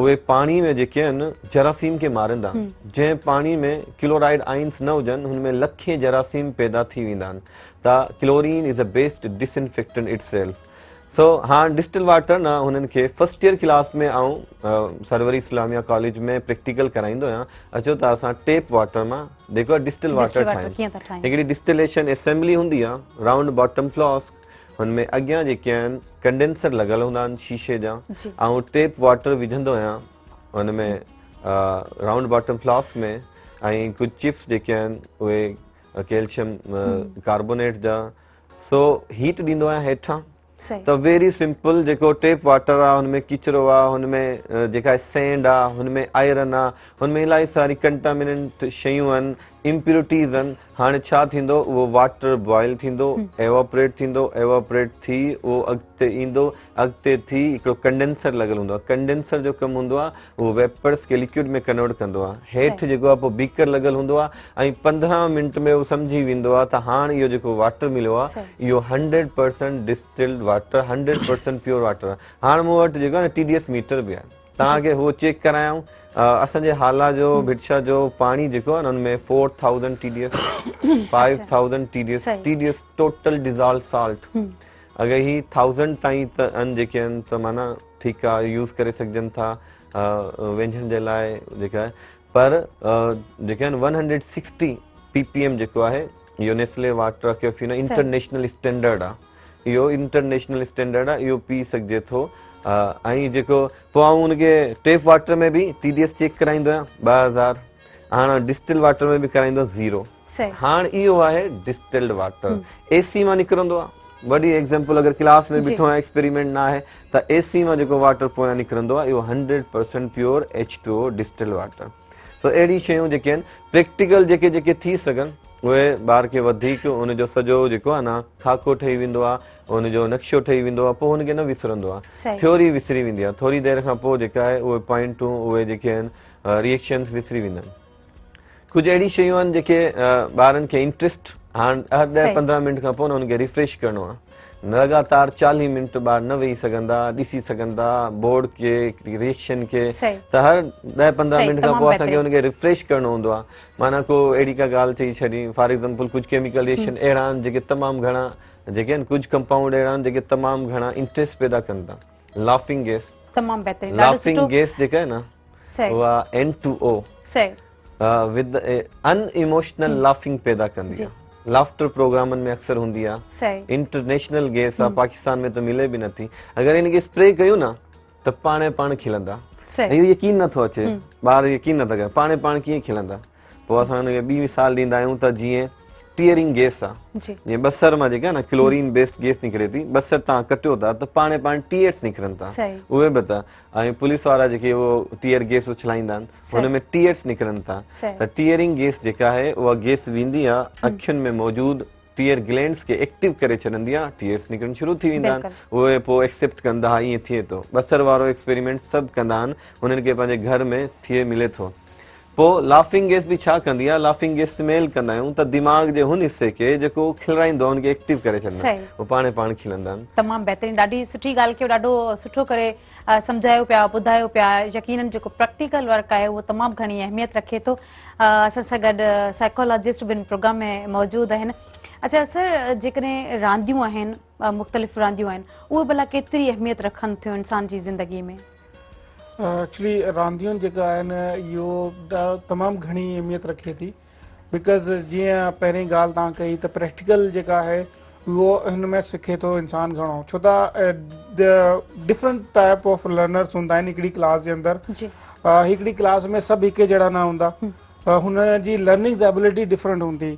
असां वटि for example 3 type of learners हूंदा आहिनि। मिसाल कुझु जेका आहिनि उहो ॾिसी करे वधीक सिखंदा आहिनि, कुझु जेको प्रैक्टिकली वर्क करे सिखंदा आहिनि, ऐं कुझु ॿुधी सिखंदा आहिनि।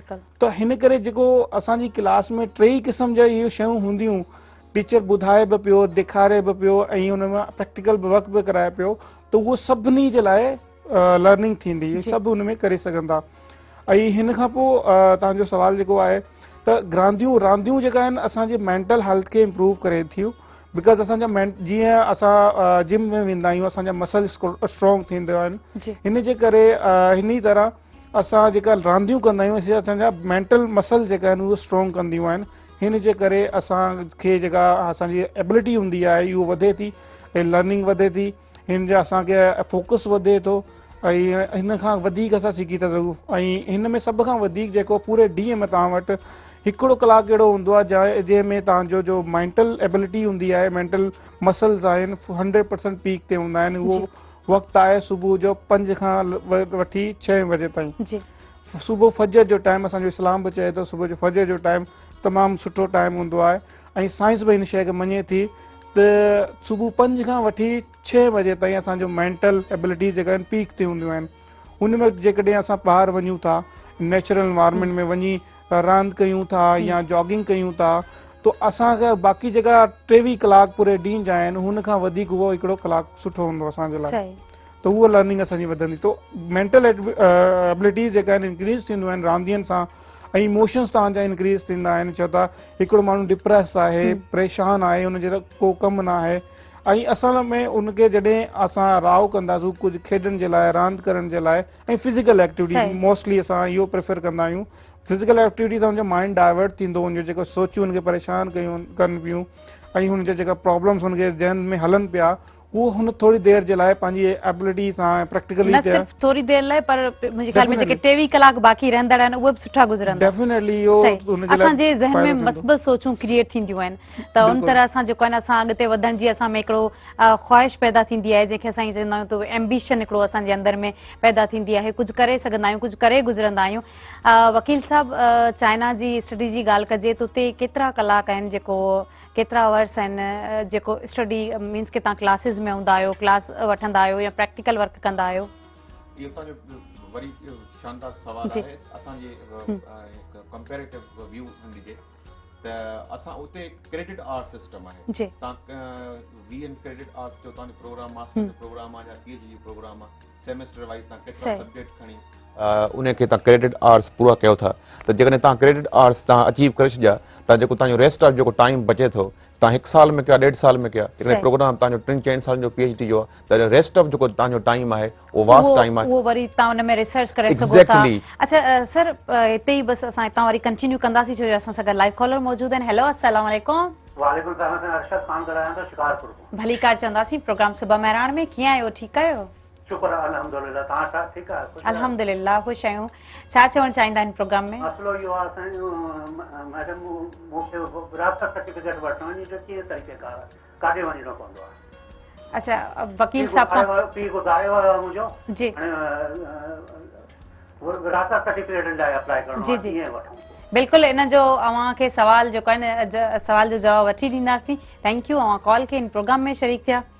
वकील साहब छा चवणु चाहींदा आहिनि? सवाल हेयरशिप सर्टिफिकेट उन्हनि जो वालिद साहब गुज़ारे पियो आहे, विरासत जो सर्टिफिकेट जेको आहे उहो किथां मिलंदो? हाँ, इहो हाणे नई जेका फेडरल गवर्नमेंट जेका पॉलिसी अनाउंस कई आहे, त जेको लेटर ऑफ इनखे एडमिनिस्ट्रेशन चइबो आहे, इहो असां केस सेशन जज वटि रखंदा हुआसीं, त बाबा जेको घर जो वॾो आहे, जेकॾहिं उहो ड्यूरिंग ड्यूटी या आफ्टर हू एक्सपायर थी थो वञे, त उनजा जेके पैसा बैंक में पिया आहिनि, या मूवेबल प्रॉपर्टी, इमूवेबल प्रॉपर्टी जेका हुनजी आहे, त उहा कीअं जेका विरस थींदी, पोइ हिते लीगल हेयर्स आहिनि, त उन ते झेड़ो थी वेंदो आहे अमूमन, जेको इहो सवाल आहे। त इहो हाणे जेको पावर आहे असांजो, इहो डेलीकेट थी वियो नादरा वारनि वटि। त हाणे इमरान ख़ान चयो त बाबा जल्दी इंसाफ़ जल्दी कीअं मुहैया कजे, माण्हुनि खे कोर्टनि जा धिका, वकीलनि जा फियूं, उनजे करे इनखे स्पीडी जेको कीअं कजे। त हाणे इहो पावर जेको थी वियो आहे डेलीकेट थी वियो आहे नादरा वारनि ॾे। हाणे नादरा वारनि वटि हिन खे वञिणो पवंदो, हिन खे अप्लाई करणो पवंदो मुख्तियार कार वटि बाबा हेयरशिप सर्टिफिकेट जे लाइ। हेयरशिप सर्टिफिकेट वरिते, डेथ सर्टिफिकेट यूनियन काउंसिल मां उहा ई कलेक्ट करे, ऐं उन खां बाद में पोइ नादरा वारनि वटि वञे, जेके प्रॉपर्टीज़ जेके आहिनि, जेके प्रॉपर्टीज़ आहिनि, उन्हनि जो बि करे नादरा वारनि वटि वञे, पोइ नादरा वारा हाणे हुननि खे हल ॿुधाईंदा त बाबा हुनखे जेको लेटर ऑफ एडमिनिस्ट्रेशन नादरा वारा कीअं ॾींदा। तमामु बहितरीनु, ॾाढो सुठो। जेका पहिरीं असांजी ॻाल्हि हली रही उनखे असां कंटिन्यू कंदासीं, पर कमर्शियल ब्रेक जो टाइम थियो आहे। नाज़रीन, वठंदासीं ब्रेक। ब्रेक खां पोइ असां वापसि ईंदासीं। केॾांहुं न वञो, असां सां गॾु रहिजो।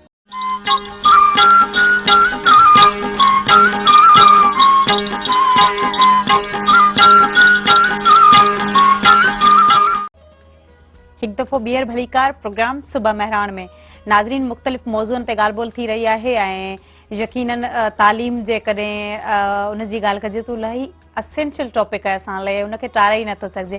ऐं उन सां गॾोगॾु असांजी जेका सिहत आहे उहा ईअं खणी चइजे, सिहत हज़ार नेमत आहे, ऐं जॾहिं सिहत हूंदी आहे त ज़िंदगी आहे। बिल्कुलु असां उन जीअंदा आहियूं, जेके बि असांजूं ख़्वाहिशूं आहिनि उहे असां जेको आहे न उन तरह सां परफॉर्म करे सघंदा आहियूं। ऐं नाज़रीन, कानून बि इलाही ज़रूरी आहे असां लाइ, त असां कानून खे सम्झूं था या उनखे जेके असांजी लाइफ में लाड़ा चाढ़ा ईंदा आहिनि त उनखे कीअं हैंडल करणु घुरिजे। सो असां सां गॾु वकील साहब इन प्रोग्राम में मौजूद आहिनि। जमाई साहब, जेकॾहिं ॻाल्हि कजे स्टडी जे हवाले सां, तव्हां पहिरीं ज़िक्र पिया कयो त हुन में मुख़्तलिफ़ क्रेडिट आवर्स हूंदा आहिनि ऐं उहे वरी ईअं हूंदा आहिनि त माना डिग्री ते डिपेंड थो करे त जेकॾहिं मास्टर्स जी डिग्री आहे या PhD डिग्री आहे त उन लाइ केतिरा कंपलसरी आहिनि?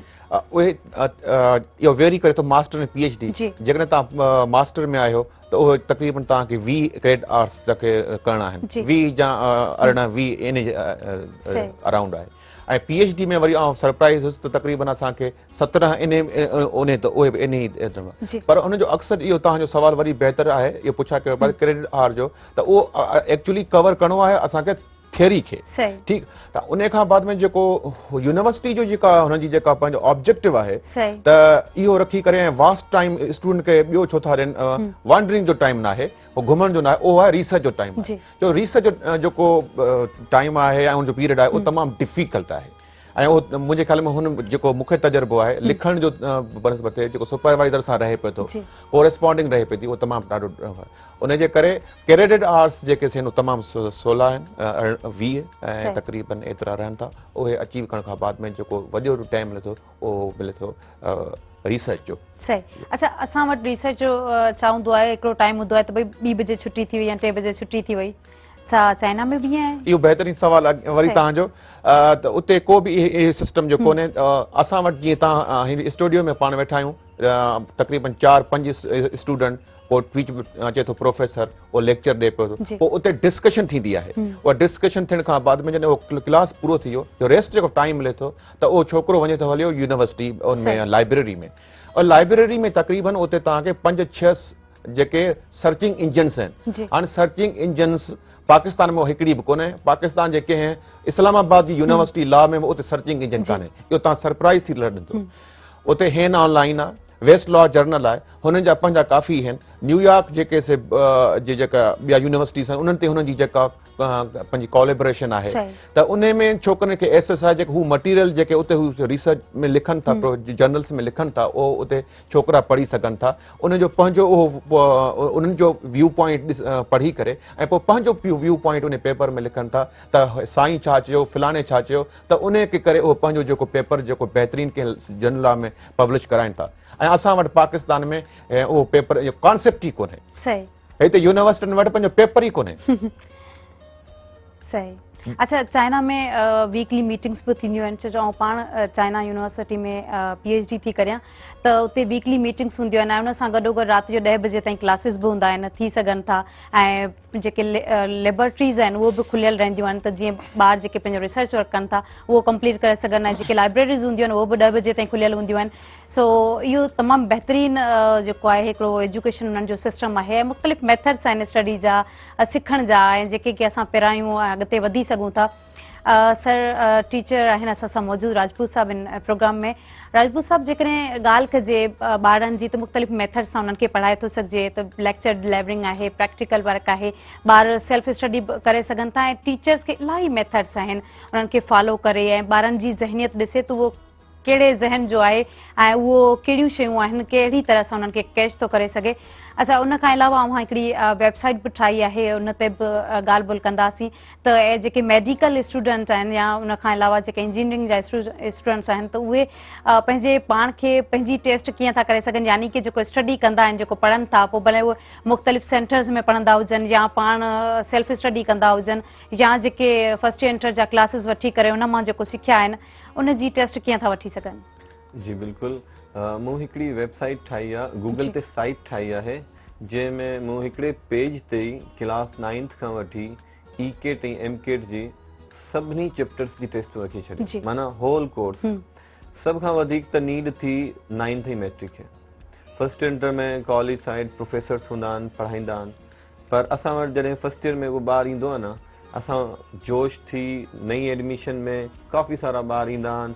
जॾहिं असां उन्हनि खे पढ़ाईंदा आहियूं त उन्हनि खे इहा ख़बर न हूंदी आहे त असां ॻाल्हायूं छा पिया। माना को जेको पढ़ण वारो ॿारु हुजे न, हुनखे को हिकु ॿ ॻाल्हि सम्झ में न आई हुजे, हुनखे हर ॻाल्हि ईअं लॻंदी आहे अलाए छा आहे। छाकाणि त हुनजो बेस जेको आहे इंतिहाई वीक हूंदो आहे। 9th ऐं मैट्रिक जी केमिस्ट्री उहा मोर देन फर्स्ट इंटर आहे। ईअं बायोलॉजी आहे, ईअं केमिस्ट्री फिजिक्स ऐं जेका मैथ आहे, उहो 9th के पोइ मूं जेको आहे न लॉकडाउन लॻो, त लॉकडाउन में जेका आहे इहा ऑनलाइन जेका आहे लर्निंग थी, त मूं हिन में सिखियो त मूंखे जेका ज़रूरत महसूस थी त छो न आऊं 9th मैट्रिक ऐं पोइ फर्स्ट इंटर वारनि जे लाइ बि हिकिड़ी अहिड़ी साइट ठाहियां जंहिंमें हू क्लिक करे घर वेही जेको आहे पंहिंजी टेस्टिंग करे सघनि था।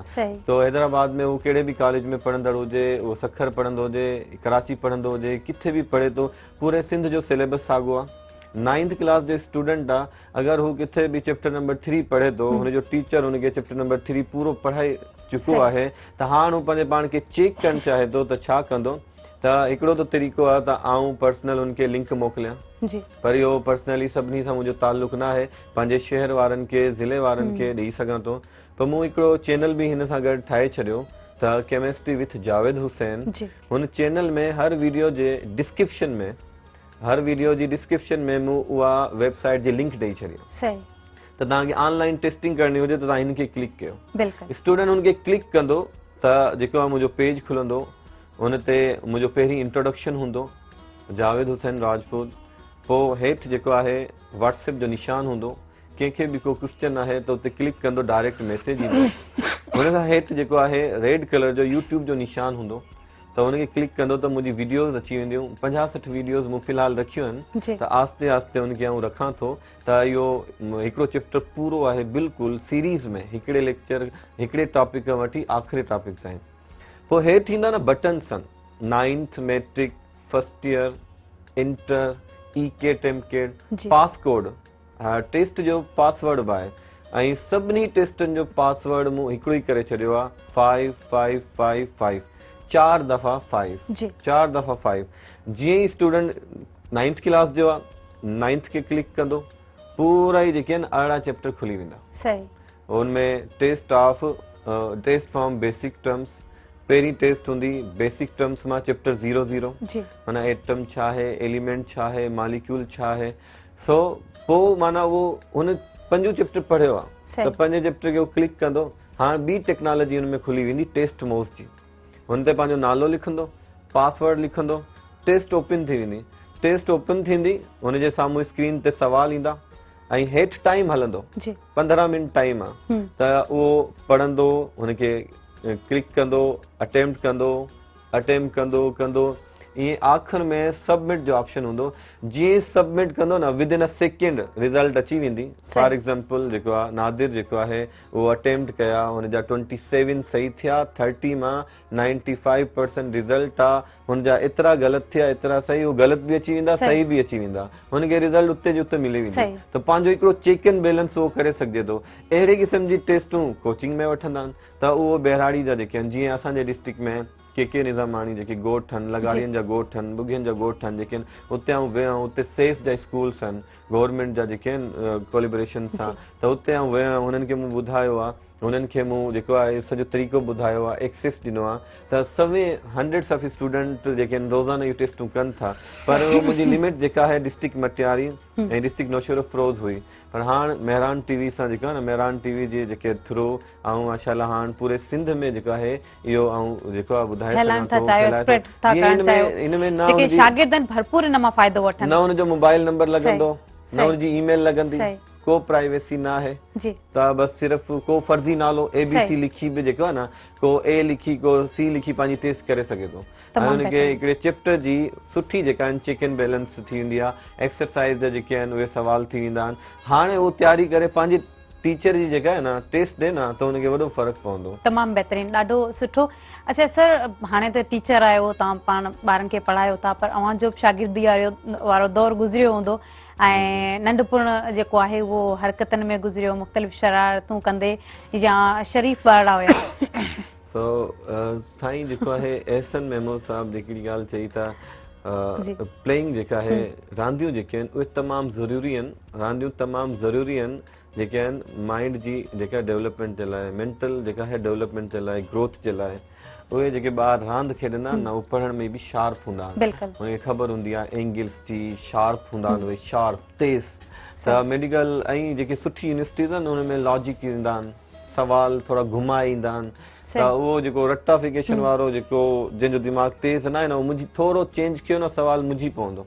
हाँ जेको रांदियूं खेॾंदो गेम्स में आइडियाज़ लॻाइणा पवंदा आहिनि, पंहिंजा क्रिएट करणा पवंदा आहिनि त उहो रांदियुनि सां क्रिएटिव थिए थो, शार्प थिए थो, त उहे बि हुअणु घुरिजनि। त आऊं बि मतिलबु क्रिकेट खेॾंदुसि, माना तक़रीबन सभी रांदियूं खेॾंदुसि, क्रिकेट खेॾंदुसि, स्नूकर खेॾंदुसि, कैरम बोर्ड खेॾंदुसि, माना फुटबॉल खेॾंदुसि। त बचपन में तॾहिं एॾा बहितरीन टीचर आहियो। अच्छा सर अची करे हिते कीअं लॻो आहिनि सुबह महिराण प्रोग्राम में, ऐं हिन खां पोइ मैसेज असांजे व्यूअर्स खे कहिड़ो ॾियणु चाहींदा? छो टाइम असां वटि इलाही घटि आहे, दिलि चवे थी अञा इलाही ॻाल्हियूं कजनि, ऐं इलाही जेके सुठियूं शेयरिंग्स आहिनि अवां जूं न ॿुधजनि, जीअं त असांजा व्यूअर्स आहिनि उन मां कुझु सिखी सघनि।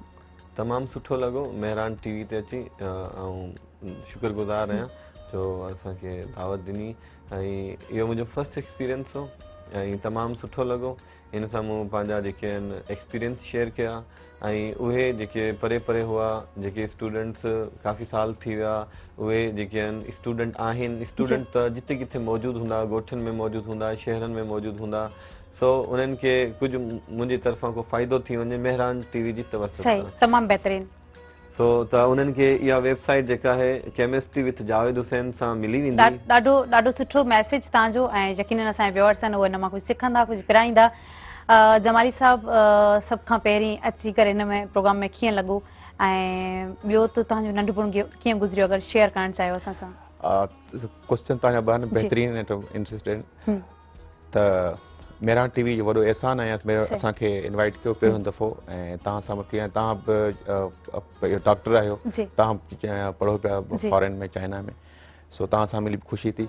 रही ॻाल्हि असांजी बचपन जो, ऐं असां प्रोलेटियर क्लास सां तालुक़ु रखूं था, ऐं ॿाहिराड़ी एरिया में, ऐं पंहिंजी ज़मीनूं वग़ैरह थोरियूं हुयूं वाल साहिब जूं, ऐं असां माल विचारियो आहे, सभु कुझु कयो आहे, ऐं इहे सभु कयूं। असांखे मम्मी डैडी ॿार न आहियूं, ॿाहिराड़ी जा माण्हू महिनत करे उतां तमामु पसका मंद एरिया खां हितां निकिरी करे हिते असां इन एरिया सां न ई हिते, पर वरी ॿाहिरि पहुतासीं, ऐं ॿाहिरि वञी करे अंग्रेज़नि सां गॾु करे उन्हनि सां कयोसीं, ऐं इहो हिकिड़ी वॾी अचीवमेंट आहे। ऐं जॾहिं आउं ॾिसंदो आहियां पाण खे त I really feel proud my self that I have travel from the very distance area and to the Beijing. इहो मां कॾहिं फ़ख्रु कंदो आहियां। एग्ज़ैक्टली हुजणु खपे। हाणे असांजे व्यूअर्स खे कहिड़ो मैसेज ॾियणु चाहींदा? मुंहिंजो मैसेज इहो आहे सभिनि खे त पॉज़िटिव रहो, ऐं पॉज़िटिविटी में तमामु फ़ाइदो आहे पाण खे, ऐं योगा कंदा कयो, ऐं असांजो प्रोग्राम रहो सॼो उते स्ट्रेस ते हो त एक्सरसाइज़ कयो। एक्सरसाइज़ हिकिड़ी निमाज़ पढ़ो, छो निमाज़ हिकिड़े क़िस्म जी एक्सरसाइज़ बि आहे, ऐं सुठा रहो, पॉज़िटिव रहो। तव्हां पॉज़िटिव रहंदव त उनजो तव्हांजी जेका एनर्जी ट्रांसफर थींदी ॿिए ॾांहुं, उहा बि पॉज़िटिव हूंदी, ऐं उन सां हिकिड़ो सुठो मुआशिरो असां ठाहे सघूं। सही, तमामु बहितरीन। एहसान महमूद साहब, कीअं गुज़रियो अवां जो नंढपण, कहिड़ियूं शरारतूं कयूं? बेसिकली ॾिसो त नंढपण अञा तक हले पियो।